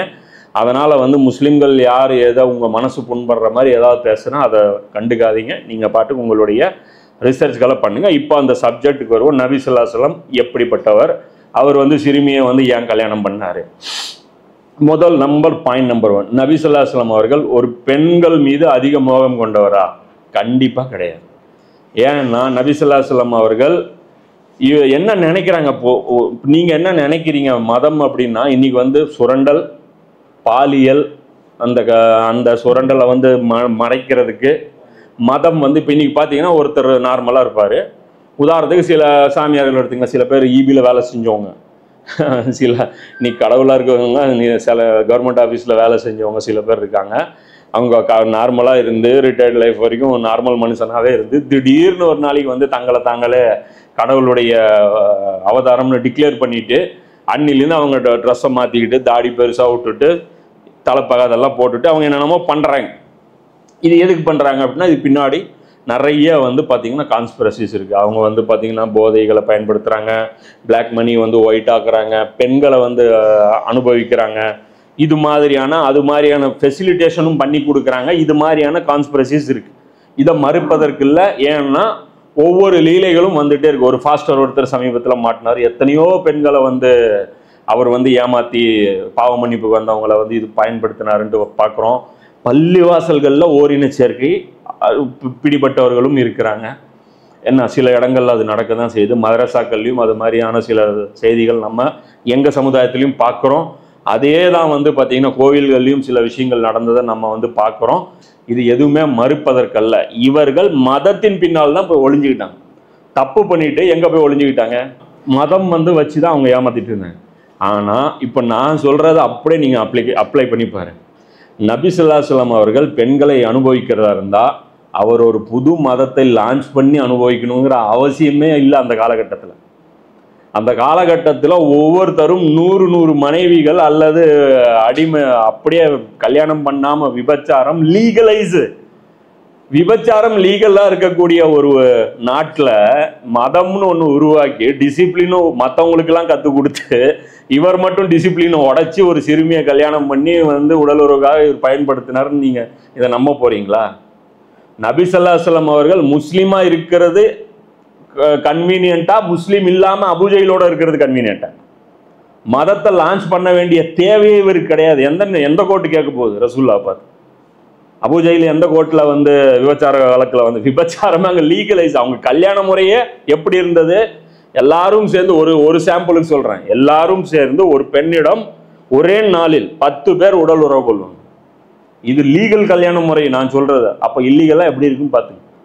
அப்போது அந்த பெண்ணை வந்து அப்படியே விடுவாங்க, கர்ப்பமாவாங்க. அந்த பெண்ணுக்கு வந்து குழந்தை பிறக்கும். குழந்தை பிறந்ததுக்கப்புறம் அந்த 10 பேரும் வருவாங்க. யாருடைய ஜாடை ஒத்து போகுதோ அந்த பெண்ணு அவன் தான் அவனுக்கு புருஷன். எவ்வளோ கேவலமான ஒரு இது இருக்கு தெரியுமா? இதுதான் அங்கே லீகல் ஸ்டேட்டஸ். இதைத்தான் ரசூலுல்லாஹ் வந்து மாற்றினாங்க. அப்போ இதை மாற்றி அப்போ இதுக்காக தான் பண்ணியிருப்பாங்களா? இப்போ இது ஒரு முக்கியமான பாயிண்ட்டு. அன்னைக்கு இருந்த கலாச்சாரத்தை இவர் மதம் கண்டுபிடிச்சி தான் இப்படி அனுபவிக்கணும்னு அவசியம் இல்லை, சும்மா இருந்தாதான் நல்லா அனுபவிச்சிருந்திருக்க முடியும் இவர். அதுவே மாதிரி குறைஷிகள், இவர் நபி ஸல்லல்லாஹு அலைஹி வஸல்லம் அவங்க இஸ்லாத்தை லான்ச் பண்ண உடனே இப்படி தான் தப்பு கணக்கு போடுறாங்க. போட்டு என்ன சொல்கிறாங்க, நேராக வந்து ஒரு டீல் பேசுகிறாங்க. உமர் சீரீஸில் அந்த கிளிப்பு கூட இருக்கும். அதில் வந்து பார்த்தீங்கன்னா ஆஃபர் கொடுப்பாங்க. என்ன ஆஃபர் கொடுப்பாங்க, நபி ஸல்லல்லாஹு அலைஹி வஸல்லம் அவங்களுக்கு பார்த்தீங்கன்னா, உங்களுக்கு இது புதுசாக ஒரு கொள்கையை சொல்லியிருக்கீங்க, நாங்களே வந்து மதத்தை வந்து சுரண்டி சாப்பிட்றது தான் யூஸ் பண்ணிட்டு இருக்கோம், உங்களுக்கும் இது மாதிரி ஆசை வந்திருக்குன்னு தெரியுது, அதனால் நாங்கள் என்ன பண்ணுறோம், உங்கள்கிட்ட டைரெக்டாக டீல் பேசுகிறோம், 50-50 வர்றதில்ல பாதி பாதி எடுத்துக்கலாம், உங்களுக்கு என்ன வேணும் சொல்லுங்கள், எவ்வளோ கோல்டு வேணும், எவ்வளோ பெரிய பதவி வேணும், இந்த பதவிகளில் எவ்வளோ பெரிய பதவி வேணும், அதே மாதிரி எங்கள் பெண்களில் எத்தனை பெண்கள் வேணும், உயர் குலத்து பெண்களை நாங்கள் கொடுக்குறோம் அப்படி நபி ஸல்லல்லாஹு அலைஹி வஸல்லம் சொன்னாங்க. சூரியன் இந்த கையிலையும் சந்திரன் இந்த கையிலையும் கொடுத்தா கூட நான் வாங்க மாட்டேன், இது வந்து நான் எடுக்க மாட்டேன் அப்படின்னு நபி ஸல்லல்லாஹு அலைஹி வஸல்லம் சொன்னாங்க. அப்போது இப்போ இதிலிருந்து ரசூலுல்லாஹ்வுடைய கேரக்டர் என்னன்னு புரியுதா? இது உண்மை சம்பவம் நாம் சொல்கிறது, அதுக்காக தான் உங்களை புக்கை வந்து வெரிஃபை பண்ண சொல்கிறோம். சாதாரண ஒரு புக்கு ரஹீக்கு நீங்கள் விரும்பினா உங்கள் அட்ரஸை கொடுங்க, இன்ஷால்லா நான் அனுப்பி வைக்கிறேன். சில புத்தகங்கள் நீங்கள் அவசியம் வந்து நீங்கள் ரெஃபர் பண்ணி, இதெல்லாம் உண்மை வரலாறு, இது வந்து வேர்ல்டு டாக்குமெண்ட், இதெல்லாம் வந்து இதில் ஒளிவு மறைவெல்லாம் கிடையாது. நபிகள் நாயகத்துடைய வாழ்க்கை வரலாறு பொறுத்த வரைக்கும் அத்தன்டிகேஷன் ஆனது. அதுவும் நீங்கள் மேற்குலக அறிஞர்களிடத்துலேயே நீங்கள் அவங்க எழுதின புக்கிலே நீங்கள் பாருங்கள், Muhammad at Mecca, Muhammad at Medina, இந்த இஸ்லாத்தை வெறுக்கக்கூடியவர்கள் எழுதுகிற புக்கில் கூட பாருங்கள், இதுதான் உண்மையாக வந்து இருக்கும். அப்போது இதில் முதல் விஷயம் புரிஞ்சுக்கணும், ரசூல்லா மேலே இந்த குற்றச்சாட்டை யாரும் சுமத்தவே முடியாது. இது ஒரு நமுத்து போன குற்றச்சாட்டு. இன்னும் நபி ஸல்லல்லாஹு அலைஹி வஸல்லமுடைய 25வது வயசில் கல்யாணம் பண்ணுறாங்க, 50 வயசுல வரைக்கும் ஒரே மனைவியோட தான் வாழ்கிறாங்க. அது வரைக்கும் வந்து ரசூலுல்லாஹ்க்கு வேற எந்த பெண் மேலேயும் ஈர்ப்பே வரலையா? ஒரு மனிதனுடைய இளமை காலகட்டத்தில் அனுபவிக்க நினைப்பானா வயசான காலத்தை அனுபவிக்க நினைப்பாங்களா? அப்போ திடீர்னு வந்து தங்களுடைய, இப்போ நான் வந்து ஸ்வீட் சாப்பிட்றேன்னு வச்சுக்கோங்க, 40 வருஷமாக ஸ்வீட்டு கையிலே தொட்டதில்லை, திடீர்னு ஒரு நாள் எனக்கு ஸ்வீட் சாப்பிட தோணுச்சுன்னு யாருக்காவது பழக்கம், தொட்டில் பழக்கம் சுடுகாடு வரைக்கும். அப்போ அதில் விஷயம் என்ன அப்படின்னு பார்க்கும்போது, இங்கே நபி ஸல்லல்லாஹு அலைஹி வஸல்லம் அவர்கள் ஏன் கல்யாணம் பண்ண, அதுக்கு பின்னாடி ஒரு ரீசன் இருக்குது. இப்போ இங்கே என்ன பிரச்சனை அப்படின்னா, மறுபடியும் நாம தான் பிரச்சனை. இந்த விஷயங்களுக்கு நாம் போய் முட்டு கொடுத்து நமக்கு முதல்ல ஒரு பதட்டம் வருது.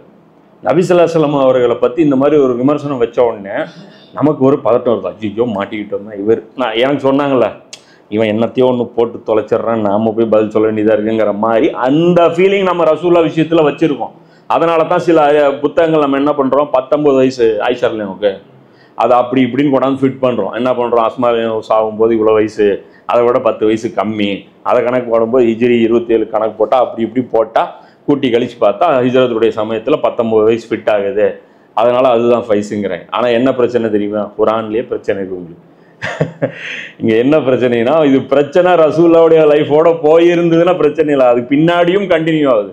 நீங்கள் உமர்லையோடைய வாழ்க்கையில் எடுத்து பாருங்க, அலிலையோடைய வாழ்க்கையை எடுத்து பாருங்க, பால்ய விவாகம் இவர்கள் சர்வசாதாரணமாக ஷரியத் வந்து அதுக்கப்புறமா என்ன சொல்ல பார்க்குறாங்க முஸ்லீம்கள் அப்படின்னா, இது வந்து அந்த காலத்து சட்டம், குரான் வந்து கொஞ்சம் இஸ்லாம் வந்து கொஞ்சம் கொஞ்சமாக தான் வந்து வளர்ச்சி அடைஞ்சது, ஒரே நாளில் எல்லா தடைகளும் கொண்டு வரல.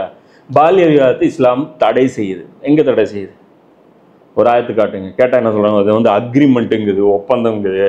ஒப்பந்தம் யார்கிட்ட போடுவோம், தெளிவு இருக்கிற புத்தி தெளிவு இருக்கிறவங்ககிட்ட தான் போடுவோம், அது அப்படி இது இப்படிங்கிறாங்க.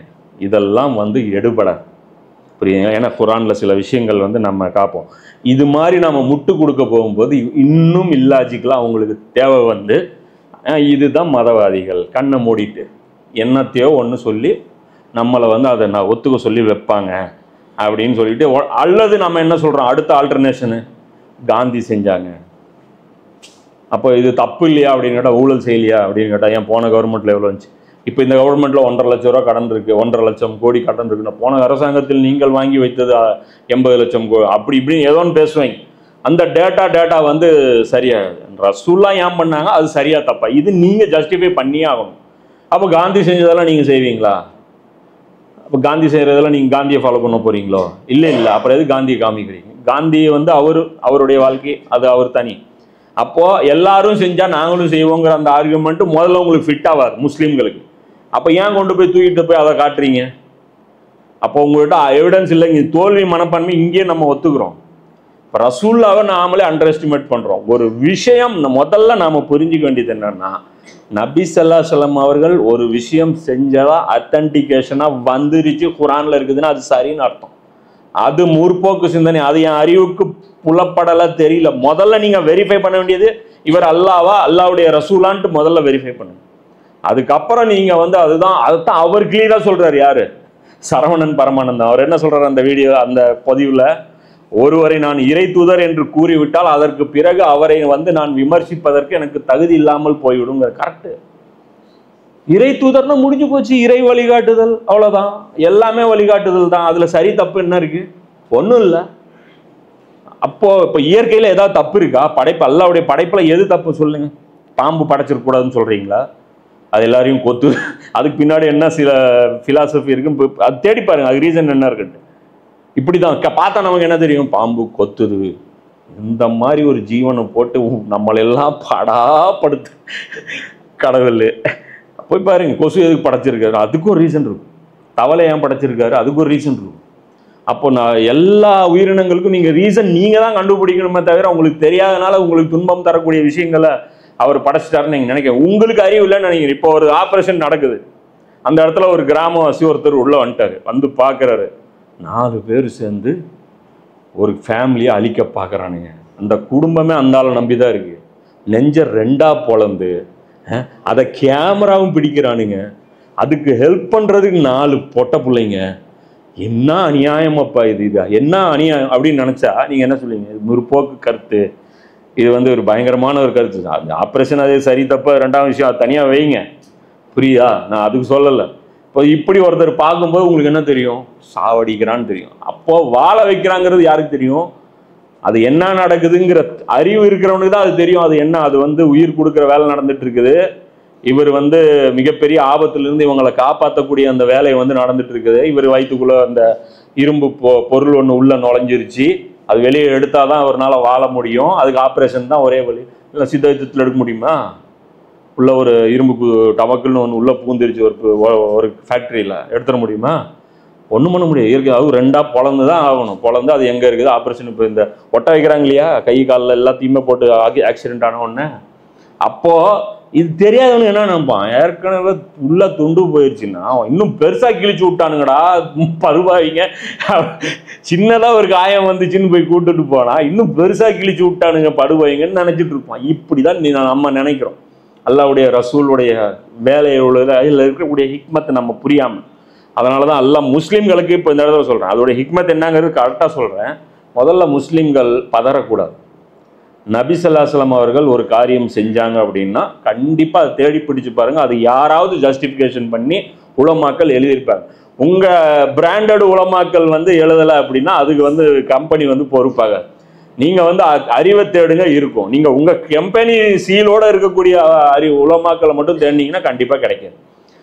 நீங்கள் எல்லாரையும் ஆலிமுன்னு மதிங்க பாருங்க, உங்களுக்கு வந்து ஹிக்மத் வந்து அதோடைய ஹிக்மத்து கிடைச்சிரும். இப்போ நபி ஸல்லல்லாஹு அலைஹி வஸல்லம் பற்றி அல்லாஹ் எப்படி நம்ம பார்க்கணும்னு நல்லா சொல்கிறான்னா, முஹம்மது இறைவன் மீது சத்தியமாக அவர்கள் தங்களுக்கிடையே ஏற்பட்ட பிணக்குகளில் உம்மை நீதிபதியாக ஏற்றுக்கொண்டு பின்னர் நீர் அளிக்கின்ற தீர்ப்பு குறித்து தம் உள்ளங்களில் எத்தகைய அதிருப்தியும் கொள்ளாமலும் முற்றிலும் அதற்கு அடிபணியாதவரை அவர்கள் நம்பிக்கை கொண்டவர்கள் ஆக மாட்டாங்க.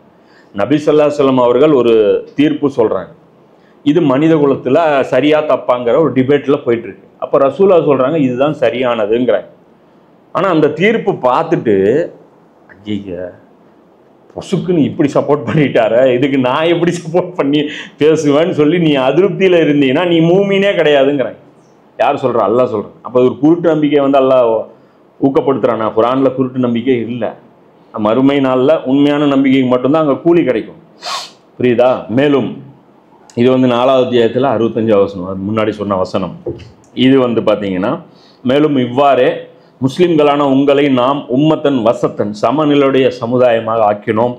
நீங்கள் மக்களுக்கு சான்று வழங்குபவராகவும் இறை தூதர் உங்களுக்கு சான்று வழங்குபவராகவும் திகழ்ந்திட வேண்டும் என்பதற்காக எந்த திசையை நோக்கி நீர் தொழுது வந்தீரோ அதை கிப்லாவாக நாம் ஆக்கி வைத்ததெல்லாம் யார் இத்தூதரை பின்பற்றுகிறார்கள், யார் மாறி சென்று விடுகிறார்கள் என்பதை நாம் அறிவதற்காகத்தான். அல்லாஹ் சொல்றான். ஆனால் அல்லாஹ் காட்டிய நேர்வழியை பெற்றிருந்தவர்களுக்கு அது சிறிதும் கடினமாக இருக்கவில்லை. அல்லாஹ் உங்களுடைய ஈமானை, நம்பிக்கையை ஒருபோதும் வீணாக்கி விட மாட்டான். நிச்சயமாக அல்லாஹ் மனிதர்களிடத்தில் அளப்பரிய கருணையும் மிகுந்த பரிவும் உடையவன் என்பதை உறுதியாக அறிந்து கொள்ளுங்கள். என்னடா சம்மந்தம், நம்ம கிப்லா வசனம் பேசுறேன்னு நினைச்சுக்காதீங்க. இது என்ன மேட்டர்னா, எல்லா காலகட்டத்திலையும் நம்ம நெஞ்சில குத்துற மாதிரி ஒரு சப்ஜெக்ட் நபி ஸல்லல்லாஹு அலைஹி வஸல்லம் வழியா செய்ய வச்சிருப்பான்ல, அது நமக்கு டைஜஸ்ட் ஆகாது.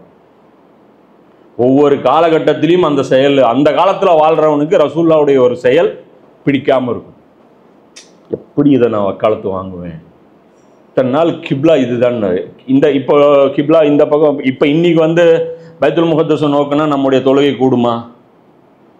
அடிப்படை ஷரத்துல என்ன? முதல் ஷரத்து கிப்லா முன்னும். அப்போ அன்னைக்கு தொழுகை யாரு? இவருக்கு ஏன் மாற்றி மாற்றி கிப்லா பேசணும்? அப்போ ஏன் 16 மாதம் இப்படி வச்சாரு? அப்போ அல்லாஹ் என்ன சொல்கிறான், நான் நபியை ஃபாலோ பண்ணுறவங்க யாருன்ட்டு. ஏன்னா நபி இல்லைன்னா இஸ்லாம் இல்லை. இங்கே குரானுக்கு இன்டர்பிரிட்டேஷன் இன்னைக்கு நாம் கொடுக்க போய் தான் பிரச்சனையே வந்தது. நாம் சொல்கிற எஸ்கட்டாலஜி சம்மந்தப்பட்ட சப்ஜெக்ட் இல்லை, இகாமத்து தீன் சப்ஜெக்ட். குரானுக்கு ரசூலுல்லாஹ் கொடுத்த வாழ்வியல் விளக்கம் அதுதான் அத்தன்டிக்கானது. அவங்க எப்படி வாழ்ந்தாங்க அதுதான் அதுக்கு மீனிங். அல்லாஹ்வை பெருமைப்படுத்துவதற்கு என்ன அர்த்தம்னு ரசூலுல்லாஹ் சொல்றாரு. நீ சொல்லக்கூடாது. அல்ஹம்துலில்லாஹி கபீரா வ சுப்ஹானல்லாஹி வஸீரான்னு நீ போட்டு நீ வந்து சொல்லக்கூடாது. அதை ரசூலுல்லாஹ் சொல்லியிருக்கணும். இதுக்கு அதுதான் விளக்கம்ன்ட்டு நாங்கள் சொல்லுவோம். அதுக்கு இதுதான் விளக்கம், ரசூலுல்லாஹ்வுடைய வாழ்க்கையில பொறுப்பு. அது இல்லைன்னு நீ ஒத்துக்கணும். நீங்களும் ஒத்துக்கிறீங்க, அதான பிரச்சனை. நீங்கள் ஒத்துக்கிட்டு மறுத்து பேசுறீங்க. அதான் சொல்லலாம், நம்பிக்கை கொண்டு அதுக்கப்புறம் நீங்கள் நிராகரிக்கிறீங்க. இப்போ இங்கே என்ன பிரச்சனை அப்படின்னா, ஒவ்வொரு காலகட்டத்திலையும் அல்லாஹ் இது ரிப்பீட், இது வச்சே தீரும், கசக்கும். இது வந்து மதீனாவாசிகளுக்கு, அந்த யூதர்களுக்கு கசந்துச்சு. அதே மாதிரி நபி ஸல்லல்லாஹு அலைஹி வஸல்லம் காலத்தில் இன்னொரு சம்பவமும் நடக்குது. எது? ஜைனப் ரலியல்லாஹுடைய திருமணம். இதுவும் கசந்துச்சு. நடா இப்படி பண்ணிட்டாரு. ஊரில் வழக்கமே கிடையாது. எது? வளர்ப்பு மகனுடைய பெண்ணு தலாக் விட்டப்பட்டதுக்கு அப்புறம் அது வந்து மறுபடியும் அது மருமகளாகத்தான் கருதப்படும். அப்போ அந்த பெண்ணை கல்யாணம் பண்ணுறதுக்கு ஒரு இதே கிடையாது, அனுமதி கிடையாது. அது மிகவும் அருவருப்பாக பார்க்கப்பட்ட ஒரு சம்பவம். இத்தனைக்கு தன்னுடைய சித்தியை கூட இவங்க வச்சுக்கிறத பெருமையாக பார்த்தாங்க. அவங்களுடைய சில ஊர் கல்ச்சர் அப்படி இருக்கும், புரியுதா இல்லையா? இப்போ இன்னைக்கு பார்த்தீங்கன்னா நம்ம இந்து சகோதரர்கள் வந்து பார்த்தீங்கன்னா அக்கா பொண்ணை வந்து கட்டிக்குவாங்க. நாம் வந்து சித்தி பையனை, சின்ன அண்ணன் தங்கச்சி பொண்ணை வந்து ஒருத்தர் கட்டி கொடுத்தோம். என்ன தம்பி கட்டி கொடுத்துட்டீங்கம்பாங்க. நான் என்ன சொல்லுவேன், மாமா அப்படிங்கிறது நாங்கள் அது தப்பும்போம், அவங்க இது தப்பும்பாங்க. புரியுதா? அது மாதிரி ஒவ்வொரு கட்டத்திலையும் ஒவ்வொரு சடங்கு மிகவும் அருவருக்கப்பட்டதாக பார்க்கப்படும். அந்த விஷயங்களை தன்னுடைய தூதர் மூலமாக அது போலி விஷயமாக இருந்தால் அல்லாஹ்வுக்கு தான் தெரியும் இந்த உறவு முறைகள்ல ஏன் ஹலாலாக்குனா ஏன் ஹராமாக்குனா. அதோடைய டிசிஷன் அத்தாரிட்டி யாரு? அல்லாஹ் தான். அவன் தான் முடிவு பண்ணுவான். அவனுடைய பூமி, அவனுடைய ப்ராடக்ட். நம்ம வந்து அவன் சொல்றது தான் கேட்டு நடந்தாகணும். ஸோ இந்த இடத்துல ரசூலுல்லாஹ் மேல வரலாறு பூரா வச்ச கேள்வி எதுன்னா இதுதானே தவிர அது கிடையாது. எது? ஆயிஷா ரலியல்லாஹு எப்படி கல்யாணம் பண்ணலாங்கிறது காஃபிர்கள் எங்கேயுமே அது ஒரு டிபேட்டாவே ஆக்கலை. ஆனால் இந்த விஷயத்த ஒரு டிபேட் ஆக்குனாங்க. யாரு? ஜைனப் ரலியல்லாஹு அவங்கள விஷயத்துல டிபேட்டா ஆக்குனாங்க. அதுவே நாம பிளஸ்ன்னு சொல்லி இன்னைக்கு சொல்றோம்.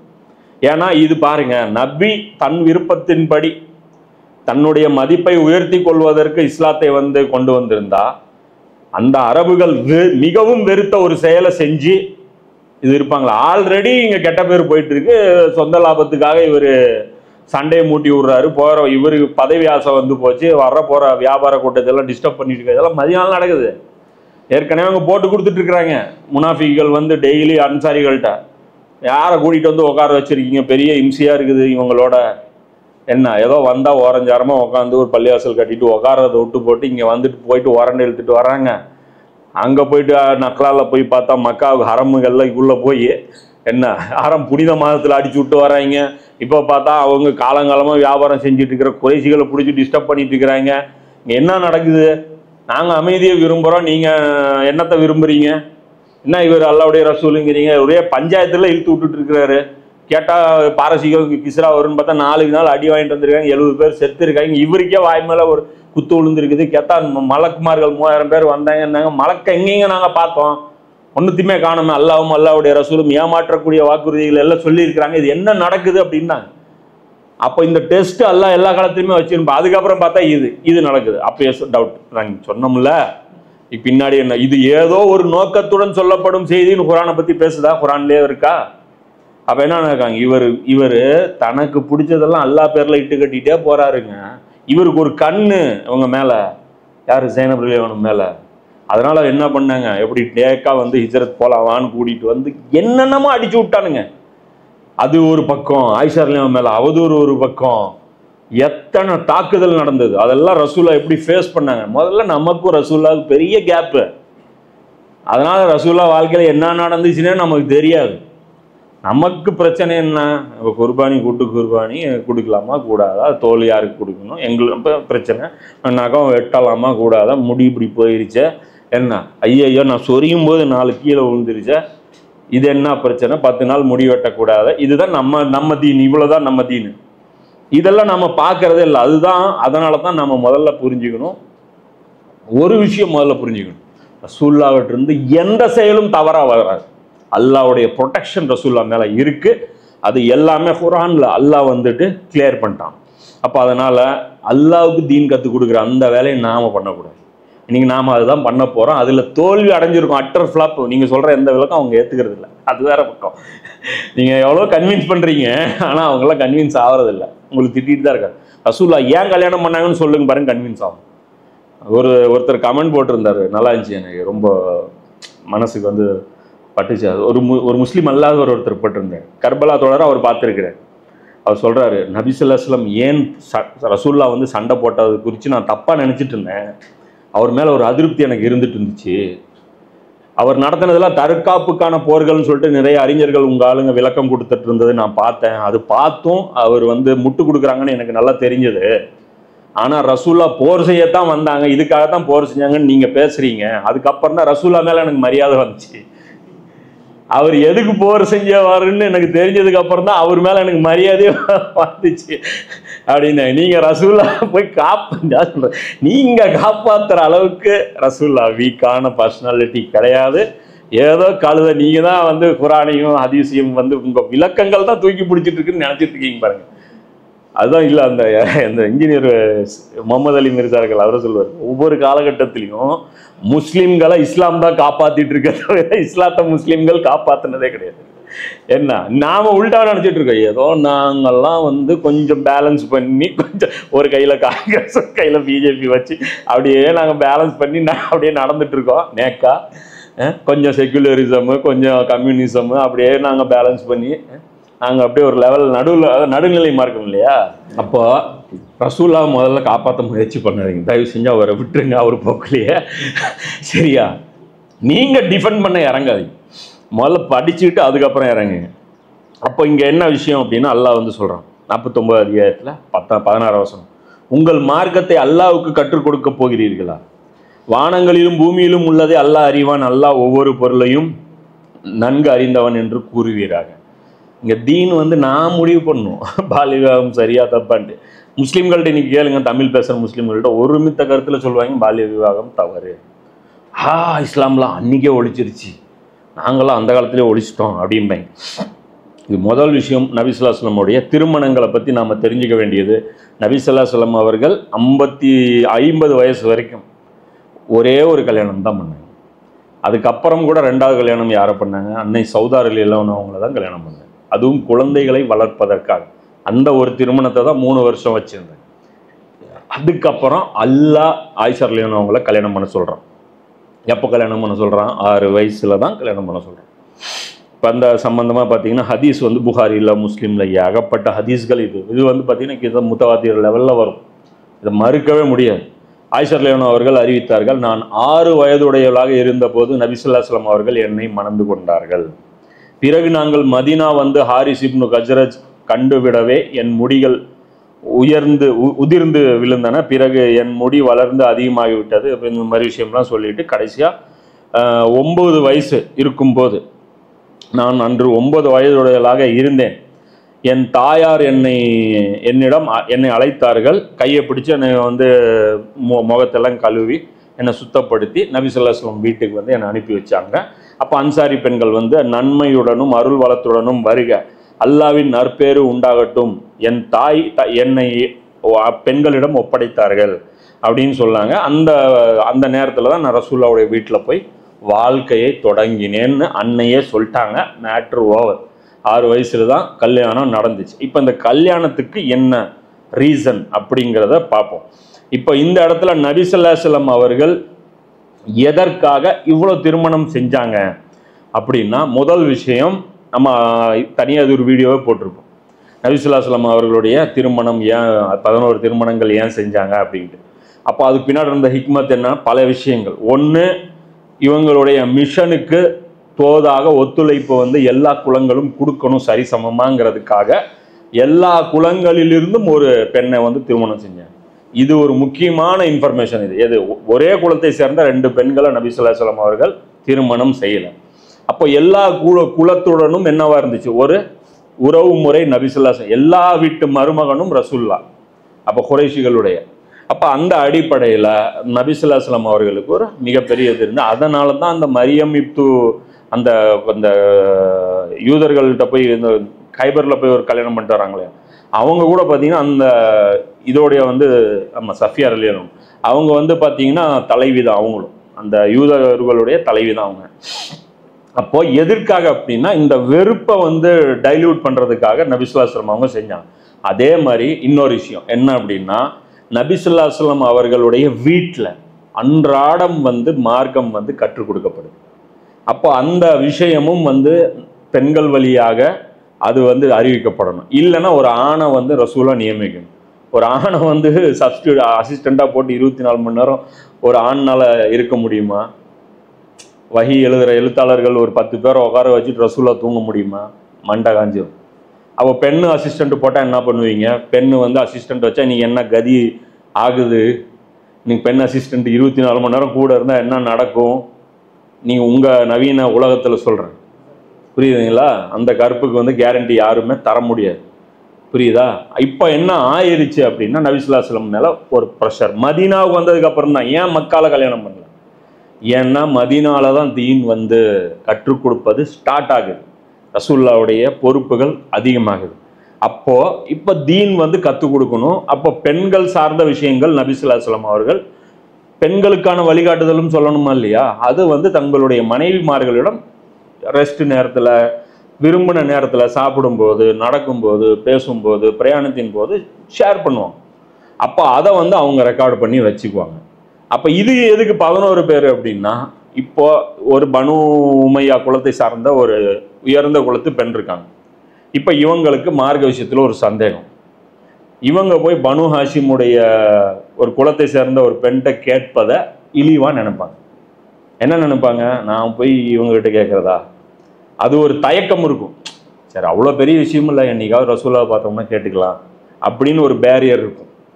அப்போ தன்னுடைய குலத்தை சேர்ந்த ஒரு பெண்ணை போய் பார்க்கறதுக்கு இவங்களுக்கு எந்த ஒரு தயக்கமும் இருக்காது. அப்போ அவங்க ஃப்ரீக்வெண்ட்டாக வந்துட்டு போவாங்க, புரியுதா? அப்போது ஆயிஷா ரலியல்லாஹு ஆயிஷா ரலியல்லாஹுடைய குலத்தை சேர்ந்தவர்கள் போவாங்க, இவங்ககிட்ட இவங்களுடைய குலத்தை சேர்ந்தவர்கள் இப்படி போவாங்க. இவங்க மனைவிகள் எல்லாரும் ஒருத்தர் ஷேர் பண்ணிக்குவாங்க. அந்த இன்ஃபர்மேஷன் ஒருத்தர் ஷேர் பண்ணிக்குவாங்க. இதன் மூலமாக பாதுகாக்கப்பட்டது தான் ஹதீஸ்கள். இந்த மனைவிகள் மட்டும் நபி ஸல்லல்லாஹு அலைஹி வஸல்லம் அறிவிக்கலான ஹதீஸும் முடிஞ்சிடும்.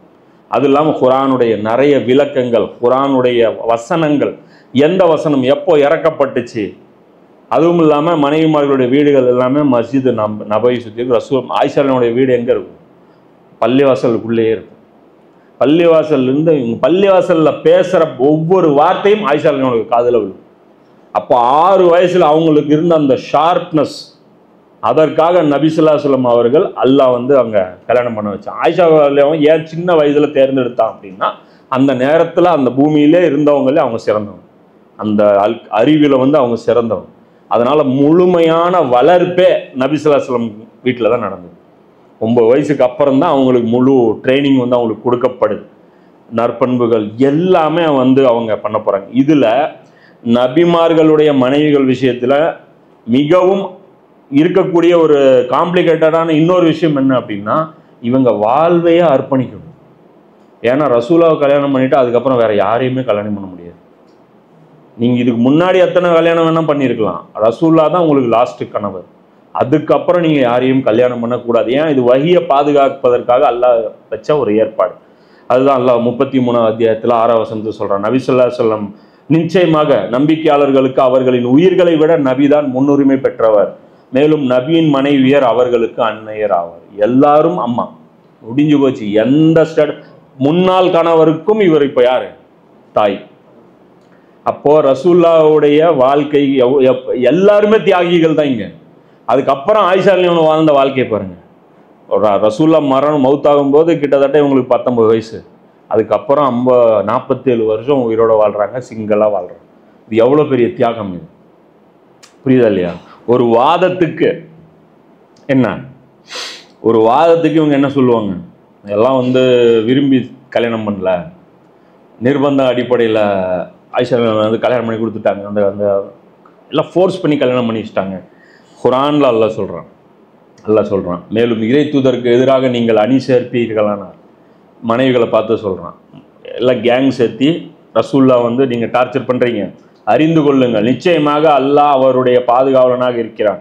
மேலும் அவனுக்கு அடுத்து ஜிப்ரீலும் சான்றோர்களும் இறை நம்பிக்கையாளர்கள் அனைத்து வானவர்களும் அவருக்கு உதவியாளர்களாக இருக்கின்றார்கள். நபி தம் மனைவியராகிய உங்கள் அனைவரையும் மனவிலக்கு செய்து விடுவாராக என்றால் அல்லாஹ் உங்களுக்கு பதிலாக உங்களை விடவும் சிறந்த மனைவியரை அல்லாஹ் அவருக்கு வழங்கிவிடலாம். உங்களுக்கு விருப்பம் இல்லைன்னா கிளம்பி போய்கிட்டே இருங்க, அல்லாஹ் சொல்றான், வெளியே போயிருங்க, வேற ஆள் நான் கல்யாணம். அப்போ எல்லாரும் தான் சொல்றான், நபிக்கு பெண்கள் தேவையில்லைன்னு சொல்லல, தேவை, வேற ஆள் செலக்ட் பண்ணிக்குவேன். நிறைய பேர் வெயிட்டிங் லிஸ்ட்ல இருக்கிறாங்க. ரசூலாட்ட அன்றாடம் கேட்பாங்க, அல்லாஹ்வுடைய தூதரே என்னை கல்யாணம் பண்ணி. இவங்க அதிகமாக கல்யாணம் பண்ணுறதை பார்த்து இவங்க என்ன நினச்சிக்குவாங்க, அந்த பாக்கியம் நமக்கு கிடைச்சாலும் நல்லா இருக்குமே அப்படின்னு ஒவ்வொரு பெண்களும் ஏங்குவாங்க. அப்போ என்னை கல்யாணம் பண்ணி ரசூலா யாரையுமே கல்யாணம் அல்லாஹ்ட்டிருந்து பர்மிஷன் வரணும். அப்போ அதில் இந்த இடத்துல அல்லாஹ் என்ன சொல்கிறான் பாருங்க. அப்போ கேட்குறான்.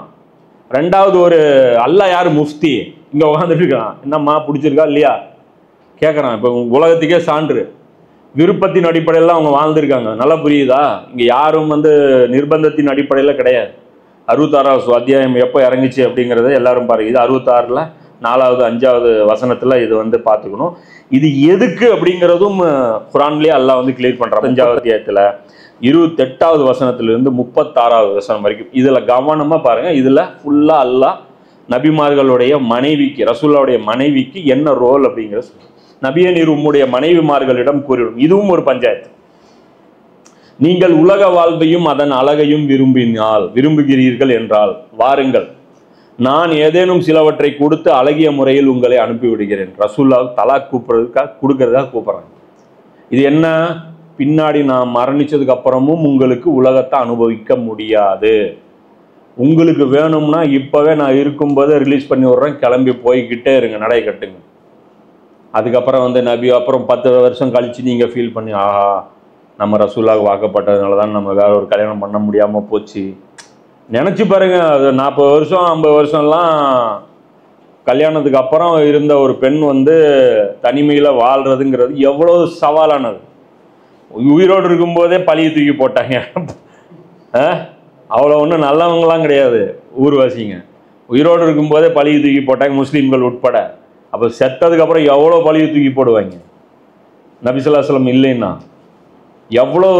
எத்தனை பேர் வந்துட்டு போவாங்க வீட்டுக்கு மசாயில் கேட்கறதுக்கு. எல்லாம் வர சொல்றான். அதனால தான் அன்னைங்கிற அந்தஸ்து கொடுத்தான்.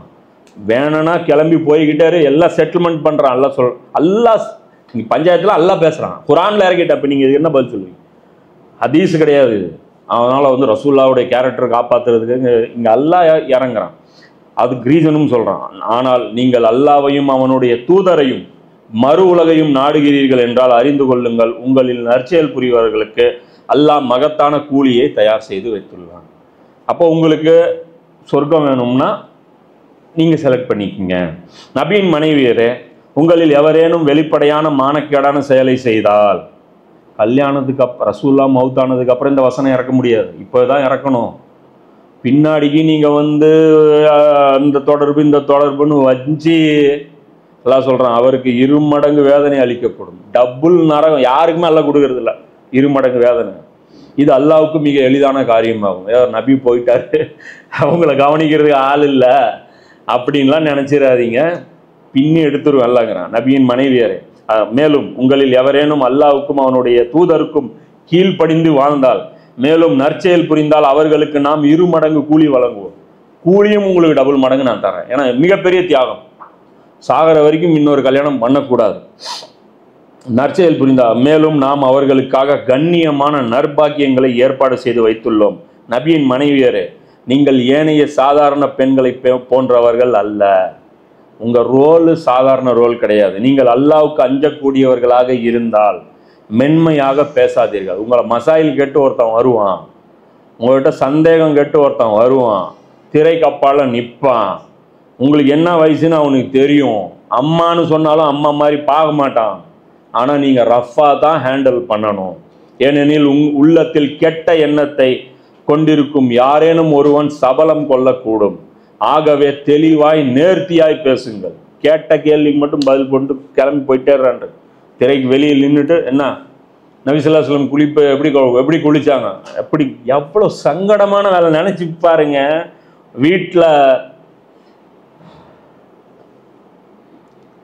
வீட்டில் ஆம்பளை இல்லாத போது எப்படி குளிக்கணும்னு வந்து கேட்டால் பதில் சொல்லி அனுப்பணும். அந்த பெண்ணுக்கு எவ்வளோ கஷ்டம். மேலும் உங்களுடைய வீடுகளில் தங்கிருங்கள். டூர்லாம் போகக்கூடாது. சும்மா மாமா ஃபங்க்ஷனு, சித்தப்பா ஃபங்க்ஷனு, அப்பம் ஃபங்க்ஷனு எதுக்குமே போகக்கூடாது. உங்கள் வீடுகளில் தங்கியிருங்கள். முந்தைய அஞ்ஞான காலத்தை போன்று ஒப்பனையும் ஒய்யாருக்கு மேக்கப் பண்ணக்கூடாது. எவ்வளோ ரெஸ்ட்ரிக்ஷன் நினச்சி பாருங்க. ஒரு துறவரம் மாதிரியான வாழ்க்கையை. தொழுகை நிலைநாட்டுங்கள், ஜக்காத்தை கொடுங்கள், மேலும் அல்லாஹ்வுக்கும் அவனுடைய தூதருக்கும் கீழ்ப்படியுங்கள். நபியினுடைய குடும்பத்தினராகிய உங்களில் இருந்து தூய்மையின்மையை அகற்றி உங்களை முழுமையாக தூய்மைப்படுத்த வேண்டும் என்றுதான் அல்லாஹ் நாடுகிறான். உங்களுடைய வீடுகள், இப்போ பாருங்க அல்லாஹ் என்ன சொல்றான், உங்கள் வீடுகளில், மனைவியருடைய வீடுகளில் ஓதப்படுகின்ற இறை வசனங்கள், நபி வசனங்கள் ஓதுறாருல, மனப்பாடம் பண்ணுங்க. விவேகமான விஷயங்களிலும் ஹிக்மத்தான விளக்கங்கள் கொடுக்குறாருல, நோட் பண்ணுங்க. இதுதான் உங்க டியூட்டி. பின்னாடி வர்ற காலகட்டத்துக்கு நமக்காக வாழ்க்கையை அர்ப்பணிச்சுக்கிட்டவங்க அவங்க யாரு? நபியுடைய மனைவியர்கள். இவங்களை பார்த்து நம்ம எப்படி இவங்களை ஜஸ்டிஃபிகேஷன் கொடுக்கறது, இவங்களை எப்படி முட்டு கொடுக்கறது, என்ன பேசுவாங்க இன்னைக்கு இருக்கிறவனுங்க? ரசூல்லா வீட்டில் எல்லாம் டெய்லி ஆண்கள் வந்துட்டு போயிட்டு இருக்காங்க, என்ன பேசுவாங்க? இன்னைக்கு இருந்தா நினைச்சு பாருங்க, நீங்க என்ன பேசுவாங்க? சந்தேகம் கேட்க வந்தாங்க, நைட் 12 மணிக்கு சந்தேகம் கேட்க வந்தாங்களாம். அந்த வீட்டிலேருந்து ஒருத்தர் வெளியே போறாரு, டெய்லி வராரு, என்ன ஒரே நாளில் கேட்க மாட்டாரா? எத்தனை பேச்சு வரும், எத்தனை ஆங்கிளில் பேச்சு வரும். அதனால் இவர் மட்டும் வர்றாரு, இப்னு உமர் மட்டும் வர்றாரு, ஏன் அவர் மட்டும் வர்றாரு? யாருக்கு மார்க்கத்தில் ஆர்வம் இருக்கோ அவர் வருவார், டெய்லி உட்காந்துக்குவார். என்ன பண்ணுவாங்க? உங்களுடைய வீடுகள் சொல்கிறேன், உங்களுடைய வீடுகளில் ஓதப்படும் இறைவசனங்களையும் விவேகமான ஹிக்மத்துடைய விஷயங்களையும் நபி பேசுகிற ஒவ்வொரு வார்த்தையும் ரெக்கார்டு பண்ணுங்க. நிச்சயமாக அல்லாஹ் உண்மையானவனாகவும் அறிந்தவனாகவும் இருக்கிறான். இந்த ஏற்பாடு ஏன் செஞ்ச அல்லாஹ்வுக்கு தான் தெரியும். அல்லாஹ் சொல்கிறான், ஆண்கள் மற்றும் பெண்களில் எவர் முஸ்லிம்களாகவும் நம்பிக்கையாளர்களாகவும் கீழ்ப்படிபவர்களாகவும் வாய்மையாளர்களாகவும் பொறுமையுடையவராகவும் அல்லாஹ்வின் முன்னிலையில் பணிபவர்களாகவும் தான தர்மம் செய்பவர்களாகவும் நோன்பு நோற்பவர்களாகவும் தங்களுடைய வெட்கத்தனங்களை பாதுகாத்துக் கொள்பவர்களாகவும் இன்னும் அல்லாஹ்வை அதிகம் நினைவு கூறுபவர்களாகவும் இருக்கின்றார்களோ நிச்சயமாக அவர்களுக்கு அல்லாஹ் மன்னிப்பையும் மகத்தான கூலியையும் தயாரித்து வைத்துள்ளான். இப்போ இது அல்லாஹ் நபிமார்களோட ரசூலுடைய மனைவிகள் ஏன் அவங்களுடைய ரோல் என்னங்கிறது இந்த 33வது அத்தியாயத்தில் 28 இந்த 36 வரைக்குமான வசனங்களில் கிளாரிஃபிகேஷன் கொடுத்துனான். இப்போ இதில் ஏதாவது டவுட் இருக்கா? கிளியராக புரியுதா? இதில் பிரில்லியன்ஸ் இது ரெக்கார்டு பண்ண சொல்கிறான்ல, ரெக்கார்டிங் ஆப்ஷனுக்காக வைக்க சொன்னான். இப்போ என்னை பற்றி நீங்கள் கூடுதல் டீட்டெயில், இப்போ என்னை பற்றி தெரிஞ்சுக்கணும்னு நீங்கள் என்ன பண்ணுவீங்க? நான் பேசுகிறேன், நடிகை என்ன தெரியும்? என் அண்ணனுக்கிட்ட இடம் தெரியும் நான் யார், என் கேரக்டர் ஒரிஜினல் கேரக்டர் யார்கிட்ட தெரியும்? என் கூட இருக்கிறவங்களுக்கு தான் தெரியும். கூட ஒரு 4 நாள் தங்கியிருந்தால் என் வண்டாவளம் எதுன்னு தண்டாவளம் எதுன்னு தெரியும். கோபம் கொள்ளாதீர்கள் நம்ம பயன் பேசிடுவோம், சூப்பராகவும் இருக்கும். அது நல்லா ஹிட் ஆயிரும். நிறைய பேர் அதை பார்த்து கோபம் விட்டுருவாங்க, சரியா? ஆனால் நான் கோபப்படுறேன், என்னால் என் கோபத்தை கட்டுப்படுத்த முடியாதாதானா இருக்கும். அது எனக்கு மட்டும்தான் தெரியும். எனக்குள்ளே இருக்கிற திருடன் எனக்கு மட்டும்தான் தெரியும், நான் எவ்வளோ பெரிய திருடன். அது யாருக்கு அடுத்தது தெரியும் தெரியுமா? மனைவிக்கு தெரியும். 11 பேர்கிட்ட நல்ல பேர் வாங்குறது எவ்வளோ பெரிய விஷயம். அதுவும் அதுக்குள்ளே சக்காலத்தி ப்ராப்ளம் வேற இருக்குது. இவங்க ரொம்ப பிடிக்கும், இவங்க பிடிக்கல, இது உயர்ந்த குலம், அது தாழ்ந்த குலம், இவங்க என்ன விட அழகு, இவங்க அழகு கம்மி, இவங்க என்ன விட இளமை, இவங்க வயசு கம்மி, இது எல்லாத்துக்கும் மத்தியில் சார வரைக்கும் ரசூலுல்லாஹ் பத்தி ஒரு ரிமார்க் வரல. இது மேட்ரு. இதுதான், இது சாதனை. நீங்க முடிஞ்சா நீங்க இருந்து காட்டு. உள்ளது ஃபேக்ட் என்ன இருக்கோ அது வந்துடும்.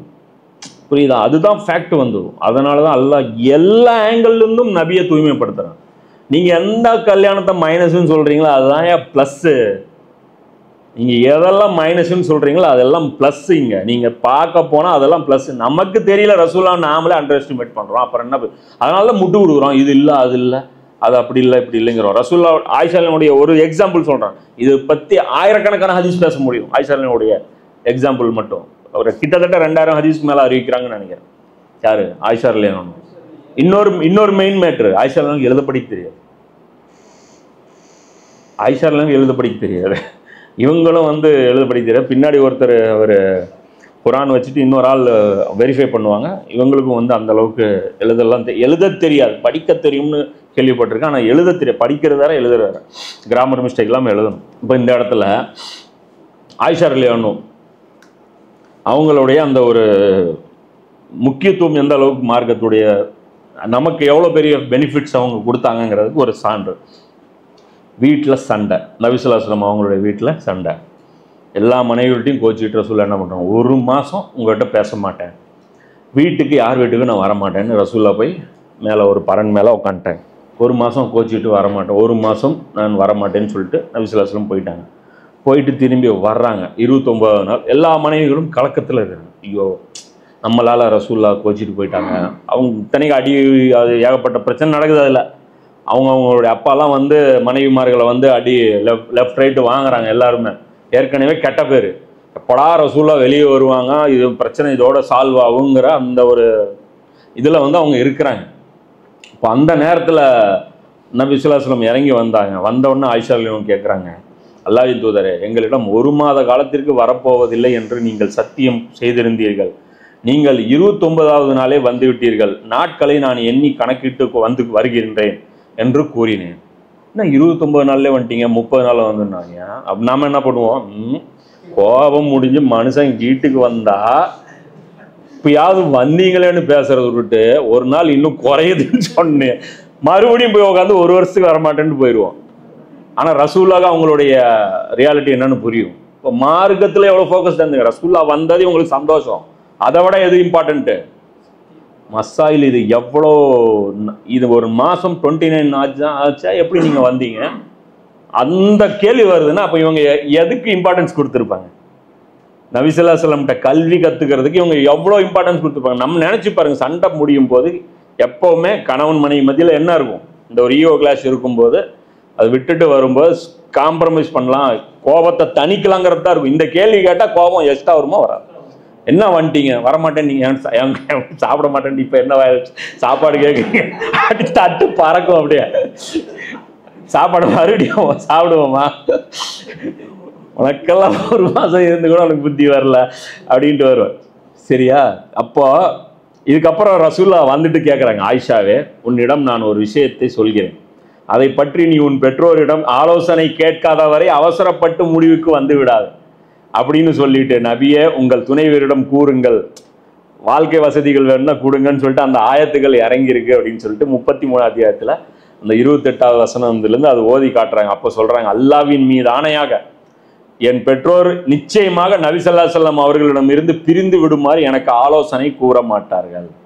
இப்போ ரசூலுல்லாஹ் சொல்றாங்க, பின்னாடி கல்யாணம் பண்ண முடியாது, வாழ்க்கை பூரா கஷ்டப்படணும், ஐடியா பண்ணிக்கோ, போறதா இருந்தால் இப்பயே ரிலீஸ் ஆகி போய்க்கோ, ஏன்னா இன்னைக்கே ஒரு நார்மல் ஆளை ட்ரீட் பண்ற மாதிரி தான் என்ன நீங்க ட்ரீட் பண்றீங்க.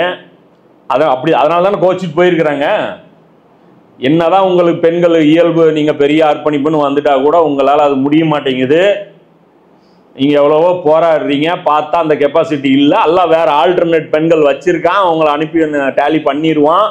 போறதா இருந்தால் இப்படியே போயிருங்க. அதுவும் நீங்க முடிவு பண்ணாதே, உங்க அப்பா வந்துட்டு கேட்டு முடிவு பண்ணி ஃபேமிலியோட சேர்ந்து கன்சிடர் பண்ணியிருக்காங்களா? அப்போ கேட்டதுக்கப்புறம் சொல்றாங்க, எங்கள் அப்பா அம்மாலாம் அப்படி சொல்லவே மாட்டாங்க, இந்த விஷயத்தில நான் என் பெற்றோர்களிடம் ஆலோசனை கேட்க போகிறேன். இது ஒரு ஆப்ஷனா?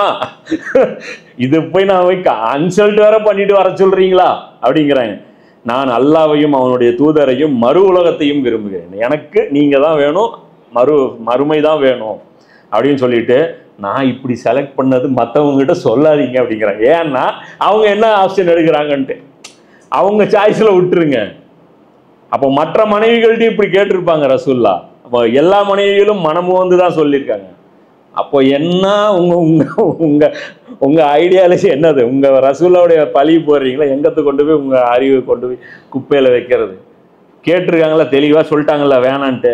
பெண்ணை நீங்க என்னவா பாக்குறீங்கிறது தான் இங்க தெரியுது. மனைவினாலே வெறும் அனுபவிக்கிறதுக்கான ஒரு பொருள் அப்படின்னு நினைச்சதுனாலதான் இப்படி இருக்கீங்க.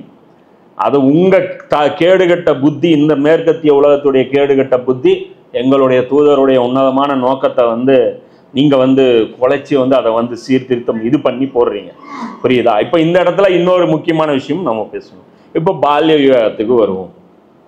சரியா? இப்போ நபி ஸல்லல்லாஹு அலைஹி வஸல்லம் யாரையும் வலுக்கட்டாயமாக திருமணம் பண்ணவில்லை, அது வைத்திருக்கவும் இல்லை. அப்படிங்கிறது அனைவரும் சுதந்திரத்துடன் தான் விரும்பி ஏற்றுக்கொண்டார்கள். அப்போ இன்னைக்கு இவங்களுடைய அந்த பிலாசபி என்ன? நான் விரும்புனா ஆண் கூடவும் கூடுவேன், பெண் கூடவும் கூடுவேன். அப்போ சாய்ஸ் அடிப்படையில் எல்லாத்தையும் ஒண்ணுங்கிறல்ல, அதோட கிளம்பு, நீ கடை மூடு. இனிமே நபி மேல இந்த பழி நீ சொல்லக்கூடாது. சாய்ஸோட நபிக்கும் விருப்பம், நபியோடைய மனைவிமார்களுக்கும் விருப்பம். நீ யார் பேசுறது? அதெல்லாம் நாங்கள் பார்த்துக்கிறோம், கிளம்பி போயிட்டே இருக்கு. இனி யாரும் வந்து ரசூல்லாவை பார்த்து இந்த பேச்செல்லாம் பேசக்கூடாது. 11 பண்ணலாம், 120 கூட நாங்கள் பண்ணுவோம். அது எங்களுக்கு பிரச்சனை இல்லாது. எங்களுக்கு தேவையை பொறுத்து இன்னைக்கு இருந்தால் இந்தியாவிலேருந்து ஒரு பொண்ணு, ஸ்ரீலங்காலேருந்து ஒரு பொண்ணு, எக்ஸ்ட்ரா இப்படி கல்யாணம் பண்ணியிருப்போம்.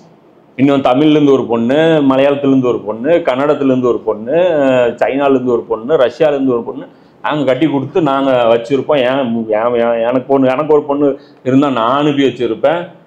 புரியுதா? அது எனக்கு தேவையில்லை. எனக்கு எவ்வளோ பெரிய பாக்கியம். ஒரு பொண்ணு வந்து கிராத் வருது, பார்த்தோன்னே எனக்கு ஆசை வருது. என்ன ஆசை வருது? என் வீட்டுக்கு மருமகளாக அந்த பொண்ணு வந்தால் நல்லா இருக்குமே. ஒரு பெண்ணு வந்து மார்க்கம் தெரிஞ்ச ஒரு பெண்ணு என் வீட்டில் இருந்தால் நல்லா இருக்குமே, உதவிக்கு ஆகுமே அப்படின்னு எனக்கு தோணுது. உங்களுக்கு அந்த பெண்ணை வந்து பார்த்தா அதுக்கு வெள்ளையா இருக்கா, கருப்பா இருக்கா, அது ஹைட்டா இருக்கா, குட்டையா இருக்கான்னு தான் உங்களுக்கு உங்க மண்டையில என்ன இளவு வச்சிருக்கீங்களோ அதுதான் நீங்க வச்சிருக்கீங்க. இவ்வளோ பெரிய ப்ளூ ஃபிலிம் இண்டஸ்ட்ரியை ஆதரிக்கிற ஆட்கள் தானே நீங்கள்லாம். சுதந்திரத்தின் பேரால சன்னி லியோனை கொண்டாடுற ஆட்கள் தானே நீங்க எல்லாருமே. அவளுக்கு சுதந்திரம் இருக்கு, அவள் என்ன கருமத்தை வேணாலும் பண்ணலாம். அதனால எவ்வளோ பெரிய பாதிப்பு ஏற்பட்டிருக்கு, எவ்வளோ பெரிய மனித குலம் வீழ்ச்சியை சந்திச்சிருக்கு, அதெல்லாம் உங்களுக்கு ஒரு இளவும் கிடையாது இல்லை. அப்போ அதெல்லாம் வக்காலத்து வாங்கிட்டு இங்கே வந்து இந்த புனிதரைத்தான் வந்து நீங்கள் இந்த புனித பெண்களை தான் வந்து நீங்கள் வந்து களங்கப்படுத்த போறீங்களா? அப்போ இது ஒரு விஷயம் நல்லா புரிஞ்சுங்க. பை சாய்ஸ் ரசூல்லா கல்யாணம் பண்ணாங்க, இது ஒரு பக்கம். இப்போ அடுத்தது வருவோம். இப்போ இது சிறுமிகளை கல்யாணம் பண்ணுறது. இப்போ இந்த கல்யாண விஷயத்தை பொறுத்த வரைக்கும் இஸ்லாம் என்ன சொல்லுது? ஒரு ஆண் வந்து அவன் தனியாக கல்யாணம் பண்ண முடியும். கல்யாணம் பற்றிய சுய முடிவு, நான் யாரை கல்யாணம் பண்ணணும்னு நான் முடிவு பண்ண முடியும். அது என் வீட்டார் அனுமதி இல்லை, அவங்களுக்கு பிடிக்கல. உதாரணத்துக்கு எங்கள் வீட்டார் முஸ்லீம் அல்லாதவர்கள், நான் முஸ்லீம் ஆகிட்டேன், நான் ஒரு முஸ்லீமை கல்யாணம் பண்ண விரும்புவேன். அவங்க என்ன நினைப்பாங்க? முஸ்லீம் அல்லாதவரை கல்யாணம் பண்ணணும்னு விரும்புவாங்க. அப்போ இங்கே என்ன நடக்கும்? கல்யாணம் நான் யாரை விரும்பும் நான் கல்யாணம் பண்ணி போய்க்கலாம். இதில் எந்த ஒரு பிரச்சனையும் இல்லை. ஆனால் அந்த இடத்துல ஒரு பெண் இருக்காங்க, ஆப்போசிட்டில் இருக்கிற அந்த பெண், அவங்க வந்து தனியாக ஓடி வந்து கல்யாணம் பண்ண முடியுமா? முடியாது. இஸ்லாம் என்ன சொல்லுது? இது அமார்க்கத்தில் அனுமதிக்கிறார். ஏன்? பெண் பலவீனமானவங்க.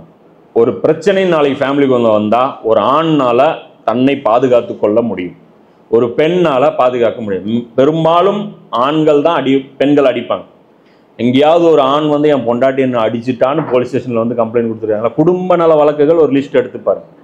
என் பொண்டாட்டி வந்து மண்டையை பொழந்துட்டான்னு என் அழுதுட்டு எந்த ஆணாவது வந்து சொல்லியிருப்பானா?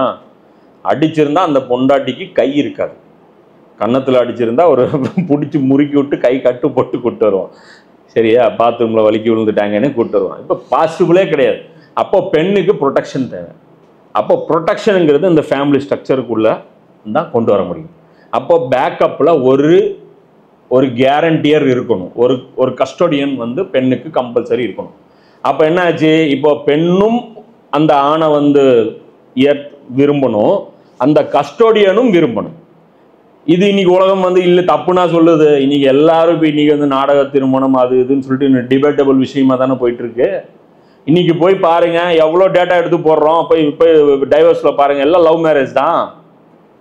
எல்லாம் லவ் மேரேஜ் தான் டைவர்ஸ் ஆகுது. மர்டர்ல எது போகுது? லவ் மேரேஜ் தான் மர்டர்ல போகுது. லிவ் இன் ரிலேஷன் அதோட பெட்டர் தான். இது அதை விட கேடு கெட்டது. கொன்னுடுறான், கொண்டு துண்டு துண்டாக்கி போட்டுறான். இது நாதியே கிடையாது. லிவின்ல எவன் யார் கூட இருந்தானே தெரியாது. புரியுதா? நாடக காதல கேள்விப்பட்டீங்க. எந்த கல்ச்சர், நாய்களுடைய குரங்குகளுடைய கல்ச்சரை வந்து குரங்க டைரக்டா பேசுறாங்க. ஏன் குரங்கு தங்கச்சியை வந்து விபச்சாரம் பண்ணுது, அதனால நாங்களும் பண்ணலாம். அட கருமம் பிடிச்சானு. ஏன்டா குரங்கு ட்ரெஸ்ஸா போடுது, நீ அவுத்து விட்டு திரி. நீ முன்மாதிரியா நீ வாழணும்ல. யாரெல்லாம் குரங்குன்னு தங்களை ஃபீல் பண்றீங்களோ அவுத்து போட்டு திரிங்க.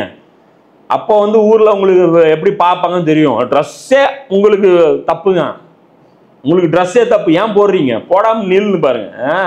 அப்போ உங்களுக்கு உடம்பு கூசும். கேட்டால் வெக்கமெல்லாம் வந்து வெளியிலிருந்து கற்றுக் கொடுக்கப்பட்ட, அது இயற்கை கிடையாது. எதெல்லாம் இயற்கையோ அது செயற்கை, எதெல்லாம் செயற்கையோ அது இயற்கை. நீங்க இதுதான் தஜ்ஜாலுடைய ஃபித்னா. சிம்பிளா எதெல்லாம் இயற்கையோ அது செயற்கை, எதெல்லாம் செயற்கையோ அது வந்து இயற்கை. அப்போ இந்த இடத்துல அல்லாஹ் வந்து என்ன சொல்றான்? கல்யாணம் பண்ணணும் அப்படின்னா குரான்ல வந்து இது எல்லாருக்கும் தெரிஞ்ச ஒரு விஷயம். அதனால வந்து அதை பற்றி நான் எவிடன்ஸ்லாம் ரொம்ப அதிகமாக எடுக்கல. புரியுதா? இப்போ ஆணும் முடிவு பண்ணணும், ஒரு ஃபேமிலியோட ஒரு ஆணும் முடிவு பண்ணணும், அந்த பெண்ணும் முடிவு பண்ணணும். பெண்ணுக்கும் சாய்ஸ் இருக்கு. நபி ஸல்லல்லாஹு அலைஹி வஸல்லம் என்ன சொன்னாங்க? பெண் விருப்பம் இருந்தால் தான் கல்யாணம் நடக்கும். வெறும் ஒரு ஆண் வந்து அவன் வந்துட்டு அவரும் கிளாஸ்மேட்டு, யாரு சரக்கு கிளாஸ்மேட் இல்லை, கிளாஸ்மேட். அவர் என்ன பாரு, என் பொண்ணை உனக்கு தான்டா கட்டி கொடுப்பேன், ஏன் டெய்லி ஒரு குவார்டர் வாங்கி கொடுப்பாரு. அப்படி செலக்ட் பண்ணதுக்கு அப்புறம் பொண்ணு இவர் முஸ்லீம் அவர் முஸ்லீம் தான். அப்போ கட்டி பெண்ணு வந்து வேணான்னு சொன்னா என்ன பண்ணுவாங்க? அடுத்த ஆப்ஷன் இருக்கு. அதுக்கு என்ன? ஜமாத் வந்து பொறுப்பாளியா மாறிடும். இவன் தீன்ல இருந்து வெளியே போயிட்டான்னு வைங்க. அப்ப அந்த இடத்துல யார் ப்ரொடெக்ஷன் வந்துடும்? அண்ணன் வந்துருவான், மாமா வந்துருவான், ஜமாத்து வந்துடும். யாருமே இல்லாத அனாதைக்கு ஜமாத் வந்துடும். ஜமாத் வந்து கேரண்டியரா இருந்து அந்த இடத்துல வலியான அந்த ஸ்டேட்டஸ்ல உட்காந்துக்கும். அந்த பெண்ணை அடிச்சுன்னா நாங்க வருவோம், அந்த பெண்ணை வந்து தப்பு பண்ணினா வருவோம். உனக்கு நீயும் கூட்டிட்டு வா, ஒன்றும் பிரச்சனை. இதுல நிறைய பேருக்கு இது ஒரு பிரச்சனை. நீ போய் ஒரு ஆளை கூட்டிட்டு வர, நான் இன்னொரு ஆளை கூட்டிட்டு வர, ஆளை வா கூட்டிட்டு வா. அவங்க பெண்ணு அவங்க வீக்கா ஃபீல் பண்றாங்க, நீயும் அப்படிதான் ஃபீல் பண்றேன்னா நீயும் வந்து எனக்கு ஒரு ஆள் தேவைப்படுது அப்படின்னா நீயும் பலவீனமா ஃபீல் பண்ணினா வா. பெண்கள் பயப்படுவாங்க. சரியா? அவங்களுடைய அந்த திருமணத்துல இன்னும் 2 விஷயம் இருக்கு சொல்ல வேண்டியது, முக்கியமான பாயிண்ட். ஒன்று வந்து நம்ம எல்லாரும் தப்பா விளங்கி இருக்கிற ஒரு விஷயம், அபூபக்கருங்கிறது என்ன? பக்கருங்கிறது கன்னிப்பெண்ணை பிடிக்கும், கன்னிப்பெண்ணுடைய தந்தை அப்படின்னு சொல்லி. ஏன்னா நபி ஸல்லல்லாஹு அலைஹி வஸல்லம் அவங்களை கல்யாணம் பண்ணதே யாரு? கன்னிப்பெண்கள்ல இவங்க ஒருத்தங்க தான். அதனால தான் அந்த அடமொழி இவருக்கு வந்துச்சுங்கிறாங்க. இது மிக மோசமான ஒரு விளக்கம் அப்படின்னு சொல்லிட்டு சுலைமான் ஹசன் நதவியா அல்லது சுலைமான் நதவின்னு வச்சுக்கிங்களேன். சரியா? ஒரு ஆலிம் வந்து அவர் எழுதுகிற ஆயிஷானுடைய சீரத்துன்ட்டு. இன்ஷால்லா அந்த புக்கு முடிஞ்சால் தமிழில் மொழிபெயர்க்க முயற்சி செய்யணும். ரொம்ப சிறந்த ஒரு புத்தகம். நமக்கு தான் சுன்னத் ஜமாத் அறிஞர்கள்லாம் அறிவு இருக்கிறதாவே நாம் நம்புறதில்ல. அதனால் நிறைய அதிலெல்லாம் அவர் ஃபில்டர் ஆகி போயிட்டார் அவர். சரி, அவரும் நல்ல ஒரு அறிஞரும் சிறந்த ஒரு அறிஞர். அவர் தான் நிறைய விஷயங்கள் எழுதுறாரு ஆயிஷா ரலியல்லாஹு அவங்கள பற்றி. அப்போ அதில் என்ன சொல்கிறாரு அப்படின்னா, இது வந்து எவ்வளோ முட்டாள்தனமான ஒரு விளக்கம். இது எங்கேருந்து எடுத்தாங்க? நீங்கள் விக்கிபீடியாவில் அடிச்சிங்கன்னா கூட இந்த விளக்கம் கிடையாது. இதுக்கு என்ன விளக்கம் அப்படின்னா, இளம் ஒட்டகத்தை ட்ரெயின் பண்ணுறதுல அபூபக்கர் ரலியல்லாஹு ஃபேமஸ். அது இவர்கிட்ட விற்கிற ஒட்டகம் வந்து அவ்வளோ பர்ஃபெக்டாக இருக்கும், அவ்வளோ எக்ஸ்பர்ட்டாக இருக்கும். அதனால அந்த பேர் தான் பக்கர், அபூபக்கர். ஒட்டகத்துடைய தந்தைங்கிறது தான் அவருடைய பேர். இது வந்து குறைஷிகள் மத்தியில் ஒரு பெண்ணுடைய தந்தைங்கிறது அவமானம், பெருமை கிடையாது. பெண் குழந்தை பிறந்துச்சுன்னா அவங்க அவமானமாக நினைப்பாங்க. ஆனால் அடைமொழிங்கிறது அவங்களுக்கு அது பெருமையாக நினைப்பாங்க. சொந்த பேரே தெரியாது. அபூபக்கருடைய சொந்த பேர் நிறைய பேருக்கு தெரியாது. அது 2 பேரா இருக்கலாம்ங்கிறாங்க, அப்துல்லாவோ அல்லது அப்துல் ரஹ்மானோ இருக்கலாம்ங்கிறாங்க. அப்போ ஆதி காலத்திலிருந்தே அவருக்கு பேர் வந்து அபூபக்கர் தான். அப்போ நபி ஸல்லல்லாஹு அலைஹி வஸல்லம் கன்னி பெண்ணமான தான் குறைஷிகள் அபூபக்கர்னு கூப்பிடுவாங்களா?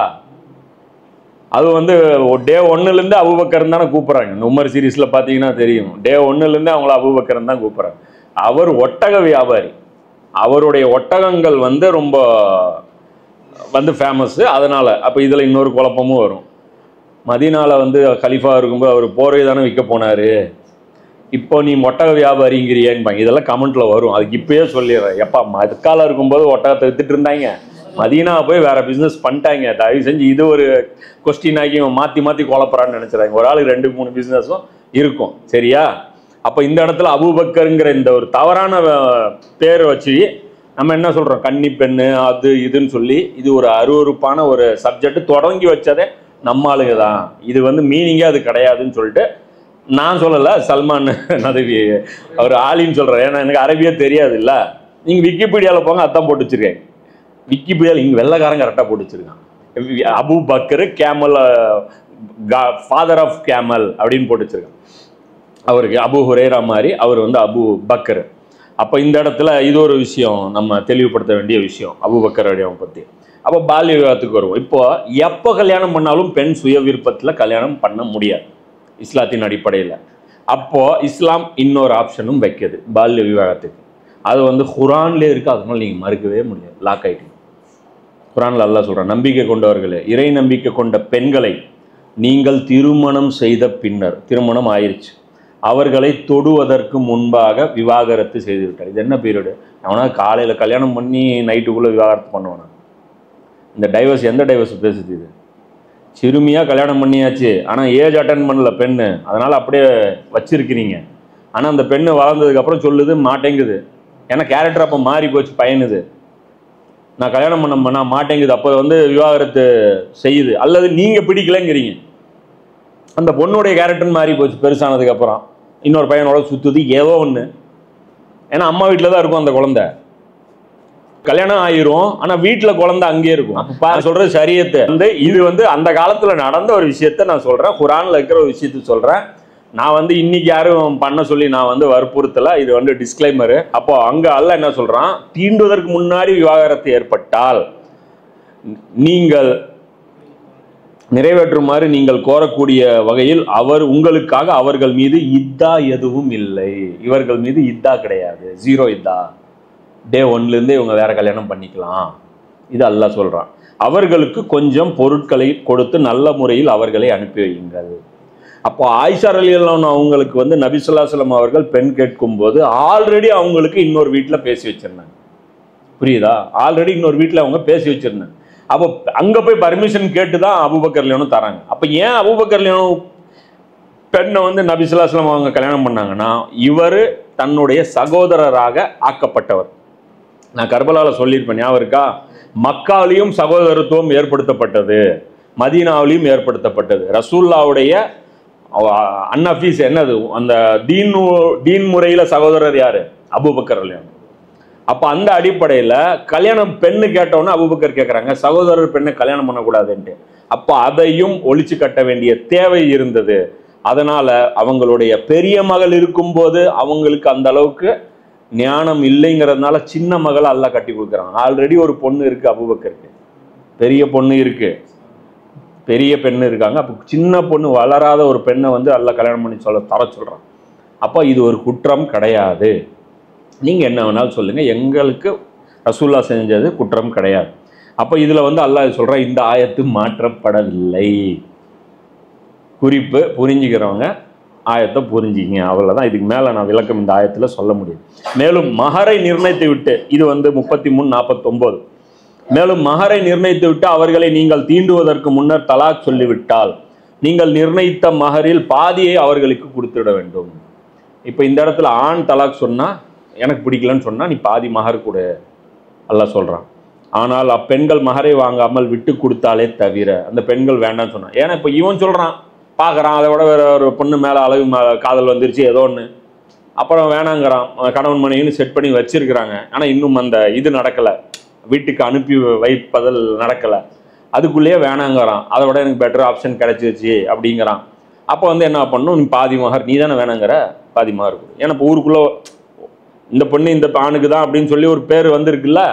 அப்போ அதனால் அந்த இப்போ மறுபடியும் அந்த புதுசாக இன்னொருத்தர் அவர் வேண்டான்னு சொன்னால் அது ஒரு குறை இருக்கிற மாதிரி தானே. ஏன் வேணான்ட்டாங்க? இப்போ நம்மளை தலாக் வந்தானா ரீசன் கேட்போம்ல, என்ன பிரச்சனையோ பதில் சொல்லியே ஆகணும்.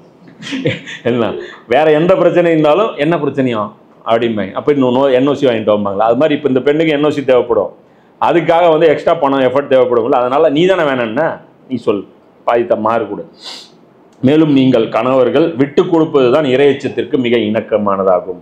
முழு மகரையும் கொடுத்தா அதுவும் நல்லதுதான். நீங்கள் உங்களுக்கிடையே தயாள குணத்துடன் நடந்து கொள்ள மறந்து விட வேண்டாம். நிச்சயமாக அல்லாஹ் நீங்கள் செய்வதனைத்தையும் உற்று நோக்கியனாக இருக்கிறான். இப்போ இந்த 2 ஆயத்துக்கு என்ன விளக்கம் கொடுப்பீங்க பார்த்துக்குங்க. சரியா? இதுக்கு மேலே இதில் நான் விளக்கம் சொல்ல விரும்பலை. அவர் சில விஷயங்கள் ஒரு சில உலமாக்கள் சொல்கிற கருத்துக்களை சொல்கிறாங்க. இதோட விட்டுருங்க, ஆள விடுங்க. வாக்கிருதாவா நான் அல்ஹம்துலில்லாஹி ரப்பில் ஆலமீன்.